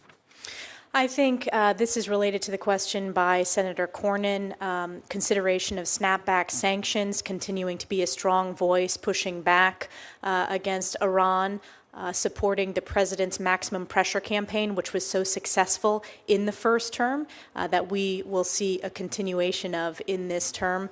And I think that is also the critical step to take to stop the axis of terror in the region, as Iran is the #1 funder of Hamas and Hezbollah and the Houthis, which is destabilizing the region. I also think building on the success of the Abraham Accords, I mentioned this earlier in the hearing, we have an Abraham Accords caucus here, starting an Abraham Accords caucus in the United Nations with countries who understand the importance of bringing peace and normalization to the region. You know, I remember that visit in late August, my last trip to Israel since the attacks, but meeting with Bibi Netanyahu, the optimism coming off the Abraham Accords with the possibly restoring normalized relations between Saudi Arabia and Israel, there was great hope and optimism, of course, shattered, not by the Israelis, but by this horrible terror attack by Hamas. A number of my colleagues have asked about your plans for changing the staffing dynamics and putting forward more U.S. candidates for postings. Congresswoman, I'm very supportive of this, but how do you plan to push back against individuals like the Secretary General who lowered flags to half-staff for the butcher of Tehran, their late president? We're going to push back with strong moral clarity. We're going to push back with President Trump's America First, Peace Through Strength. As the United States ambassador at the United Nations and the #1 funder, we are going to push back strongly and clearly. I appreciate your moral clarity, your strong leadership, your 10 years in the U.S. House. Pleased to serve with you on the Hill, and you will be a great ambassador to the United Nations. Thank you. Thank you very much. Senator Barrasso. Thanks so much, Mr. Chairman. Congresswoman Stefanik, congratulations. I believe you're going to be terrific. A couple of things I wanted to talk to you about. Just, Israel has continually been subjected to biased resolutions and politically motivated investigations at the United Nations. The UN so-called Human Rights Council has a standing agenda item, and that standing agenda item is called item number 7, and it exclusively targets Israel. It makes it the only member of the UN, the only member state singled out in this manner. The Council consistently devotes excessive time, I think time at all is excessive, in criticizing Israel while often overlooking the atrocities in countries like Iran, like Syria. 2024 alone, the UN General Assembly adopted 17 different resolutions against Israel, compared to only 6 against the whole rest of the world. I mean, it's astonishing that this is going on the UN. So what are your views on item 7, and what steps would you think to do in terms of removal of this from the permanent agenda? We need to work to remove it from the permanent agenda. This is counter to our national security interests. It's counter to our values. And this is emblematic of the anti-Semitic rot that is pervasive within the UN system. I'm a big believer in transparency. We saw over the course of exposing, frankly, the failed leadership at college campuses, the importance of providing a spotlight when there is a lack of moral clarity, because the American people strongly support the U.S.-Israel relationship. They understand the moral case and the importance of Israel, and how we should not be funding or supporting or giving any platform, frankly, like this standing agenda item. Are there things you have in mind in terms of how we can pay greater attention to the true human rights situations that are taking place in Iran, in Syria, and have the UN be forceful at all? Yes, we should have, when previous U.S. ambassadors chaired the Security Council for their month, human rights was on the agenda item. I want to make sure that that continues to be a priority, speaking out on human rights issues, which there is significant bipartisan records of both sides of the aisle coming together to really raise the awareness and speak with that moral leadership from the United States of America on these humanitarian crises and speaking up for human rights. You've answered a number of questions about China and today, and this is a question I want to ask you. I asked the same question to Senator Rubio the other day, because I think China continues to have an unfair advantage due to the definition of China being the status listed as a developing nation, as opposed to the second largest economy in the world. To me, it's not a developing nation, which has huge advantages as a result of that in terms of funding and ability to borrow money and others in the world stage. So do you believe that China is a, quote, developing nation, and what's your plan to ensure that China is no longer able to exploit what I believe is an inaccurate label currently at the UN? No, and they have exploited not only that inaccurate label, but they are the greatest perpetrators of intellectual property theft. They are the most significant national security challenge. I think generationally, this will be the greatest challenge that my generation faces. And I think that we have an opportunity, because if you look at the bipartisan focus and concern on ensuring that we not only meet this challenge, but that our values, we continue to strengthen our partnerships and allies around the globe, I think we have an opportunity to deliver real bipartisan results in this space. Right. I think you used the words accountability, transparency. I know that's the way you acted in Congress, and we'll do in this. The U.S. contributes, 22% of the UN total budget right now. How are you going to ensure that financial burden at the UN are actually shared more equitably in accordance with current economic realities? Well, first of all, working directly with members of the House and the Senate, with our oversight members and specifically the appropriators, is very important. I think, as I discussed, doing an assessment of all of our funds, ensuring that we're being good stewards of U.S. taxpayer dollars, that we're looking at results-based entities within the UN system, organizations that support American interest, America first, peace through strength, and working with our national security team to do so. I want to provide this committee with full transparency about where every dollar is going within the UN system, which, frankly, this committee has not gotten before, and we deserve that as good stewards of U.S. taxpayer dollars. I believe I one time heard you say, we are the nation of the United States, not the United Nations. And how are you going to preserve and protect American sovereignty within the UN?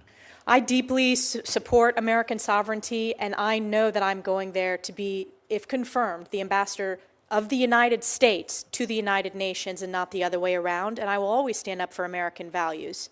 Thank you. Congratulations. Thank you, Mr. Chairman. Thank you, Senator Barrasso. Senator Lee, thank you for joining us. The floor is yours. Thank you very much. Good to be back on the committee. Representative Stefanik, congratulations on your nomination. To start off with, I'll say that I've made no secret about the fact that I've got a healthy degree of skepticism about the United Nations. In fact, I've introduced a bill to defund it. But I believe you're properly equipped and prepared to handle the challenges within the United Nations between now and whenever we might have the wisdom to defund it, should that occur. And look forward to working with you on that and on your efforts to reform it from within during your time, should you be confirmed. Now, the United States is one out of 193 member states belonging to the United Nations. In this setting, the U.S. will obviously need to engage with allies and bring about any needful proper reforms within the UN. Who do you consider our best allies within the UN system? The Brits are a very important ally in the Security Council. Israel is a key ally. I think we need to continue to make inroads with developing countries within South America and Africa. It is important to build on the success. China has had a significant effort to try to peel off those votes in the General Assembly. So I think we need to approach it that every country has one vote. And I know that as a House member, no matter what your district is, you have one vote. We need to build up and build our coalitions. Japan is obviously a key ally. Australia is a key ally. But on the P5, the Brits, we share so many values and are incredibly important. French are also an important ally as well. And then Israel. Israel is a huge priority for me, and making sure that the rest of the world knows that the U.S. stands strongly with Israel. And how would you describe the attitude of the United Nations as a whole toward Israel? I would say it's anti-Semitic. Anti-Semitic. My thoughts exactly. And that is a problem, given the U.S. relationship with Israel. It's a problem that the United Nations takes such a hostile approach. It's also concerning that within the United Nations Security Council, we have people who, let's just say, don't share our interests, who have veto power. How does that limit our ability to affect significant change within the United Nations? It's a significant challenge. It's a challenge that the ambassador, and if confirmed, we will face every day with China and Russia's veto on the P5. And it's a challenge that we're going to need to continue addressing. It is important to speak out and stand up for American values and be a voice representing the United States of America at the Security Council, but it's a challenge. The International Criminal Court maintains a liaison office at the UN headquarters in New York. And as you're aware, the U.S. granted the UN what it refers to as an inviolable headquarters district in 1947. The UN and the ICC also maintain a negotiated relationship agreement that obligates them to cooperate and exchange information. But of course, as you know, the U.S. is not a party to the ICC, and with very good reason. I hope we never ratify that. In light of this, what are your thoughts on the cooperative relationship between the UN and the ICC? And would you support a negotiation of the United Nations headquarters agreement to clarify that the UN shouldn't be housing other international organizations to which the U.S. is not a party, particularly those organizations that take positions hostile to the interests of the United States? Well, thank you for the question, Senator. I have a significant record pushing back on the ICC. It is, first of all, we are not party to it. It is targeted U.S. service members as well as targeting Israel. And we just passed on the House side important legislation pushing back on the ICC's disgraceful anti-Semitism. I want to take a look at what you just proposed. I am open to assessing that, and I want to work with our oversight members to do so. I do think it's important to make sure that no U.S. taxpayer dollars, that there is any connection to that, because it is counter to our values. Right. And therein lies one of the problems. We are the largest donor nation to the United Nations. We also are in a situation in which most of the money that we contribute is voluntary, not mandatory. Nobody else comes close to what we dole out, and yet many of our interests are contravened by things that the UN does or has been doing, has been inclined to do. And that creates a problem. The problem is compounded further by virtue of how a lot of this money makes its way to the UN. We put something in the neighborhood of about $20 billion a year in there. And so, yeah, we can say we don't want our money going to X, Y, or Z, but it all gets put into a large sort of balloon. And what we might take out here, they might use somewhere else, and so we're still funding a lot of things that are hostile to our interests. So would you support tailored funding cuts? And if so, how would you bring about those cuts to make sure that it doesn't just come out in the wash somewhere else? Yes, I would support tailored cuts. I want to work with our appropriators specifically on how we can be most effective and judicious in making those cuts. But it goes back to one of my main goals, if confirmed to this position, is being good stewards of U.S. taxpayer dollars and representing American values. Great. Thank you very much. See, my time's expired. Thank you, Senator Lee. Thank you for your view on the ICC. There's a lot of us share the same view. Any court that wants to be a court has to know right from wrong.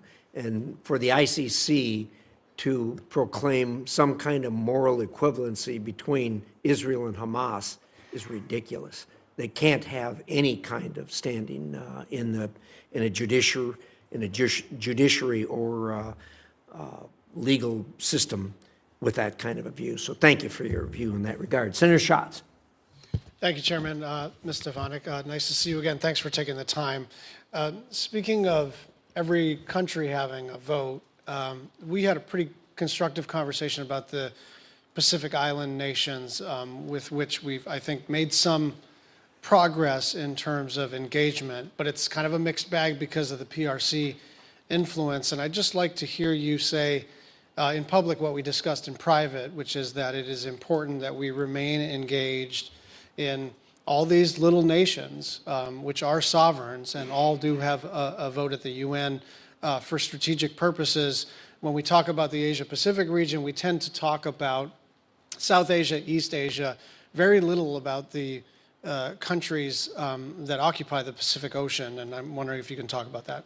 Yes, absolutely. And considering the importance of the region, all regions are important, but the threat of a rising China in the region, it's increasingly critical that the U.S. continue to strengthen our partnerships, our diplomatic outreach to all countries, big and small, within Indo-PACOM, and it is a commitment to do so within the Pacific Islands that you and I discussed. And it's deeply tied to your state's national security. Sure is. As you know. You know, there are kind of two theories of the case around how to use the UN to counter PRC influence. And I think you and I are on the same page as it relates to what to do next. My own judgment, and then you can tell me if you agree with this, is that to the degree and extent that we want to engage in muscular diplomacy, muscular foreign policy, muscular defense policy, it is not actually in our interests to recede away from all these UN bodies. And obviously, Senator Lee and I probably disagree about the UN itself and some of the policies that it's made. But I think that we would be cutting off our nose to spite our face if we just go away from these international convenings. And so, because China is not going away, they are trying to run the meetings. And to the extent that we withdraw, I know WHO is a done deal. I know Paris is a done deal. Fair enough. Elections and consequences and all of that. But I am worried that we're going to just get out of the room and then relegate ourselves to observer status and then wonder why we're losing the battle in the room. And I just want to know if you are committed to staying in those rooms, to fighting for American priorities and values, rather than sort of taking your marbles and going home. I think it's very important that we stay in those rooms, particularly the technical organizations like telecommunications, intellectual property, civil aviation. There was a discussion earlier about artificial intelligence. We need to lead with our standards and our values, and frankly, the world is looking for us to lead, and that's an important tool in our national security toolkit, and I look forward to working with Secretary Rubio and his strong record of being a strong voice in the U.S. Senate now that he's confirmed as Secretary of State.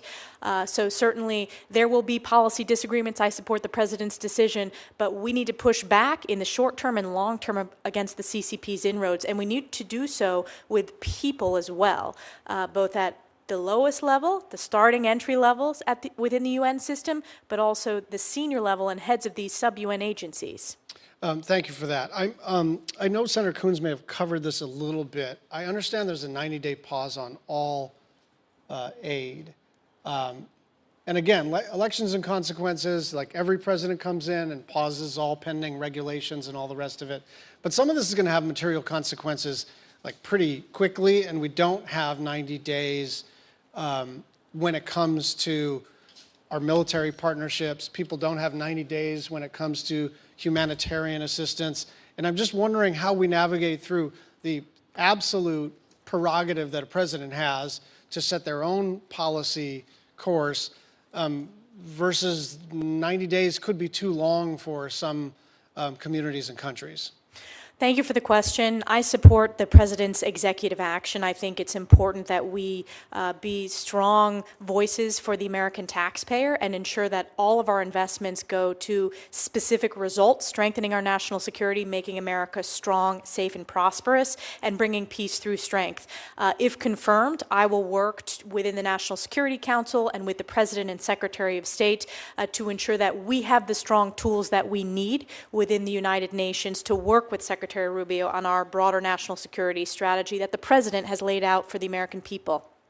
Yeah, I guess what I'm trying to figure out is, can we agree that 90 days may be too long and that if confirmed, you're going to try to figure out where to turn the spigot back on?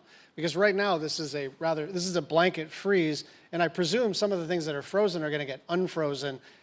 It'd be better if we could unfreeze some of these things in 20 days rather than 90, because there are real geopolitical consequences to freezing all aid for 3 months.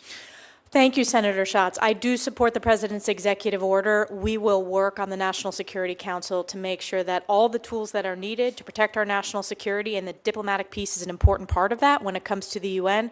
I have confidence that the President's going to make sure that we have the tools we need to protect our national security. I liked your answer to the previous question better, but thank you very much. Senator Schatz, you raise a good point. When you do a blanket executive order like that, sometimes the law of unintended consequences takes over.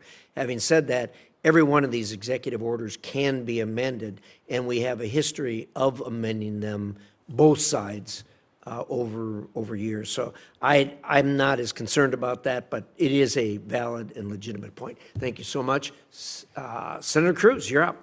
Thank you, Mr. Chairman. Congresswoman, congratulations on your nomination. You're going to be terrific. I want to go back to a topic you discussed with Senator Cornyn. I want to focus on Iran's push to build a nuclear arsenal, which poses, I think, the most immediate and acute threat to American national security. When the Ayatollah chants death to America, he means it. And I believe he would absolutely detonate a nuclear weapon over an American city if he could. The Trump administration got Iran's nuclear program in a box and kept it there. President Trump withdrew from the catastrophic Obama-Iran nuclear deal in 2018. He imposed maximum pressure in 2019. He invoked the UN snapback mechanism in the UN Security Council, Resolution 2231, to reimpose international sanctions in 2020. For that entire time, Iran was deterred from making significant advances on their nuclear program. They did not even enrich uranium above 5% or cascade advanced centrifuges. Starting in November 2020, the Iranian regime gambled that it could start rushing to a nuclear arsenal, and the incoming Biden administration would let them. Unfortunately, that proved correct. In November, the regime approved a new law calling for major nuclear advances. In January, they started enriching at 20% at Fordow, the underground enrichment bunker built into a mountain that the Obama-Iran nuclear deal left open. The incoming Biden administration responded with appeasement. In February, immediately after being inaugurated, they rushed to the UN to rescind President Trump's snapback, again allowing international sanctions to expire. For the next 4 years, the administration continually dismantled pressure on the regime and refused to impose sanctions. We know the result. Today, the Ayatollah has achieved a nuclear breakout time of 0. We now face the very real possibility of an Iranian nuclear arsenal. I do not believe that this is a threat the U.S. can tolerate, and I'm confident that both the President and Secretary of State Rubio agree. I asked Secretary of State Rubio whether he intends to go to the United Nations and again trigger the snapback mechanism as a part of his written testimony to this committee. Here was Secretary Rubio's response, quote, "I believe it is in our national security interest for the UN Security Council to snap back the sanctions that were suspended under the JCPOA. I will execute the President's guidance and work with our allies to ensure that snapback takes place." First, do you agree with Secretary Rubio's assessment that it is in the national security interest of the United States to snap back those sanctions? Yes. Talk about how you would execute a strategy to do so, either unilaterally or working with allies. We will have to, that will be a strategy that I develop with the National Security Council in tandem with Secretary Rubio and President Trump to work with our allies, nations within the Security Council. And there are allies that are already considering this and looking at it, and that has been publicly reported. But obviously, pushing back on Iran is a top priority. It was a success during President Trump's first term, and we've seen the catastrophic results in loss of life during the previous 4 years when you have had an emboldened Iran that has led to directly the October 7th terrorist attack against Israel and Hezbollah firing tens of thousands of rockets against Israeli civilians. Let's move to another topic. You and I talked about the deep rot in the United Nations when it comes to supporting terrorism against America and our allies, especially Israel. As you discussed with Senator McCormick, UNRWA has for decades provided material support for Hamas and other terrorist groups in Gaza. The World Health Organization has also been deeply complicit in the use of hospitals by Hamas for terrorist activities, including for the holding of hostages. The complicity of these organizations deepened after October 7th. The Biden administration embraced UNRWA and the World Health Organization. Congress prohibited the Biden administration from funding UNRWA, but the administration officials circumvented that prohibition by using UNRWA infrastructure. Yesterday, the president rightly and immediately withdrew our participation from them. I think that was a critical first step, but the next step is to enable American citizens to hold these organizations accountable. We currently have a very odd legal environment where these organizations enjoy more sovereign immunity than states, and thus are shielded from accountability. Last Congress, I introduced the Liable Act and was joined by 4 current members of this committee, including, as well as, Secretary of State Rubio. The bill will allow American victims of terrorism and their family to sue international organizations that support terrorism against this. I will soon reintroduce it in this Congress. What is your understanding of the role these organizations have played in facilitating terrorism against Americans, Israelis, and our allies?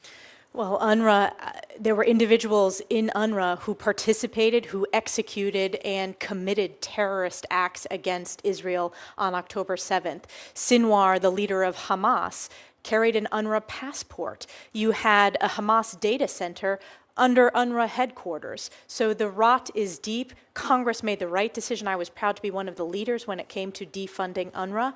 And I am committed to holding them accountable and working with the U.S. Senate and the U.S. House and the President if that legislation passes. Terrific. Thank you. Thank you, Senator Cruz. Senator Duckworth. Thank you, Mr. Chairman. Congresswoman Stefanik, it's good to see you again. When we met last week, we talked about your strategy for jumping in and getting up to speed among the many career diplomats at the United Nations. What can you say here today about how you will tackle that problem set of facing people who've been there for a long time and who may have long-established relationships and experience at the UN headquarters? I think it's very important to build on their significant experience. Right now, there's the transition happening. If confirmed, I hope to dig in and gain their expertise, particularly the regional expertise that many of the officials within the State Department serving at the US-UN mission. It's very important, particularly in the technical aspects and some of the technical organizations and some of the regional challenges within the UN system. Typically, the deputy permanent rep is a career, although presidentially appointed, and I will support the president's nominee, but our hope is that that will bring career expertise from within the State Department and an understanding of the UN system. Will you commit to proactively engaging the rotating members of the Security Council and investing time, particularly in relationships throughout those who represent the Global South? Yes, that is very important. It was an issue that you and I discussed, Senator, and was actually asked in previous parts of this hearing. It's incredibly important. If you look at China's inroads in the Global South, it's one of the greatest challenges that we face when you look at the UN voting habits of various countries. So we need to build upon our regional organizations and push back on Chinese influence in that region, and that starts with engagement. Thank you. Shifting gears to Southeast Asia. The crisis in Myanmar feels like it is only escalating as the years pass since the Tatmadaw took control in 2021. Millions of people are internally displaced, and there are hundreds of thousands of Karen displaced in Thailand and nearly 1 million Rohingya displaced into Bangladesh. Although we've had UN Security Council Resolution 2669 since 2022, ASEAN's 5-point consensus since 2021, and increasing sanctions targeting the military junta, there is no sign to an end in sight for this crisis. It's also created a ripe environment for criminal activity, with cyber scam centers engaging in human trafficking and enriching themselves by targeting people with fraud. This has a major economic impact, including on people here in the United States who find themselves targeted. If confirmed as UN ambassador, what ideas would you have to get after some of the challenges that make up this really complex case? I'm not asking you to single-handedly solve the conflict, but can you touch on how you would work with regional bodies like ASEAN, especially under the Malaysian chairmanship year, or Thailand, our longest treaty ally of the United States, or the Philippines, where we have a security alliance, UN sub-agencies or other entities to break through the stalemate the world find ourselves in when it comes to Myanmar? Yes, thank you so much for the question. This needs to be among the top priorities when it comes to standing up with human rights, and I'm grateful for the Congress and the Senate for having such a bipartisan record when when it comes to standing up for human rights. I hope to return that to a top priority when the U.S. has the opportunity to chair the Security Council. And I think building on these regional organizations like ASEAN is very important. I myself led a delegation with House Armed Services Committee colleagues, House Intelligence colleagues. We went to Thailand. We have gone to other ASEAN countries on that visit and working with them within the region, because it's so important to the security in the region and the values that we strongly support in the region. You point out Thailand as our longest ally, oldest ally in the region. That's a very important relationship, and you have my commitment to continue to build on that. And I also think, ASEAN in this particular human rights challenge that you pointed out, but I think we ought to build on these international organizations like AUKUS, the Quad writ large within the UN, because I think that helps continue to expand our ability to deliver diplomatic results. Thank you. I very much look forward to working with you in your new position. Congratulations. Thank you, Senator Duckworth. I yield back, Chairman. Thank you, Senator Duckworth. Senator Shaheen. Well, thank you, Mr. Chairman. I had a couple more follow-up questions. Let me also, though, first recognize Congressman Joe Wilson, who I'm sure is here in support of Congresswoman Stefanik. So nice to have representation from the House Foreign Affairs Committee. Thank you. Congresswoman, the UN Security Council recently renewed the mandate for EUFOR Althea in Bosnia and Herzegovina through November 2025. It's been a constant challenge, and I worry that the UN-backed peacekeeping mission is needed now more than ever, perhaps in greater force because of the Republic of Srpska leader Milorad Dodik, who is sanctioned by the U.S., and he continues his secessionist threats. So if confirmed, will you commit to building consensus for maintaining that peacekeeping mission in the long term? Yes. Thank you. Another area that I'm concerned about is the work of the International Organization on Migration and the UN Refugee Agency, which is supporting thousands of displaced from the Russian-occupied territory. We know we have about 7 million Ukrainian refugees globally, 3.6 million internally displaced in Ukraine. Moldova, which is sandwiched between Ukraine and has significant Russian influence, hosts refugees that are equivalent to 5% of its population. It's dependent on UN humanitarian support especially. So if confirmed, will you continue to support these critical humanitarian operations in Ukraine and Moldova? I think it is important that we take a look at all of our UN entities and all of our UN agencies to make sure that they deliver results and represent our values. And I want to work with the National Security Council and Secretary Rubio to do an assessment, make sure that it's results focused, and get back to you once we do that. But I want to work with Marco on that.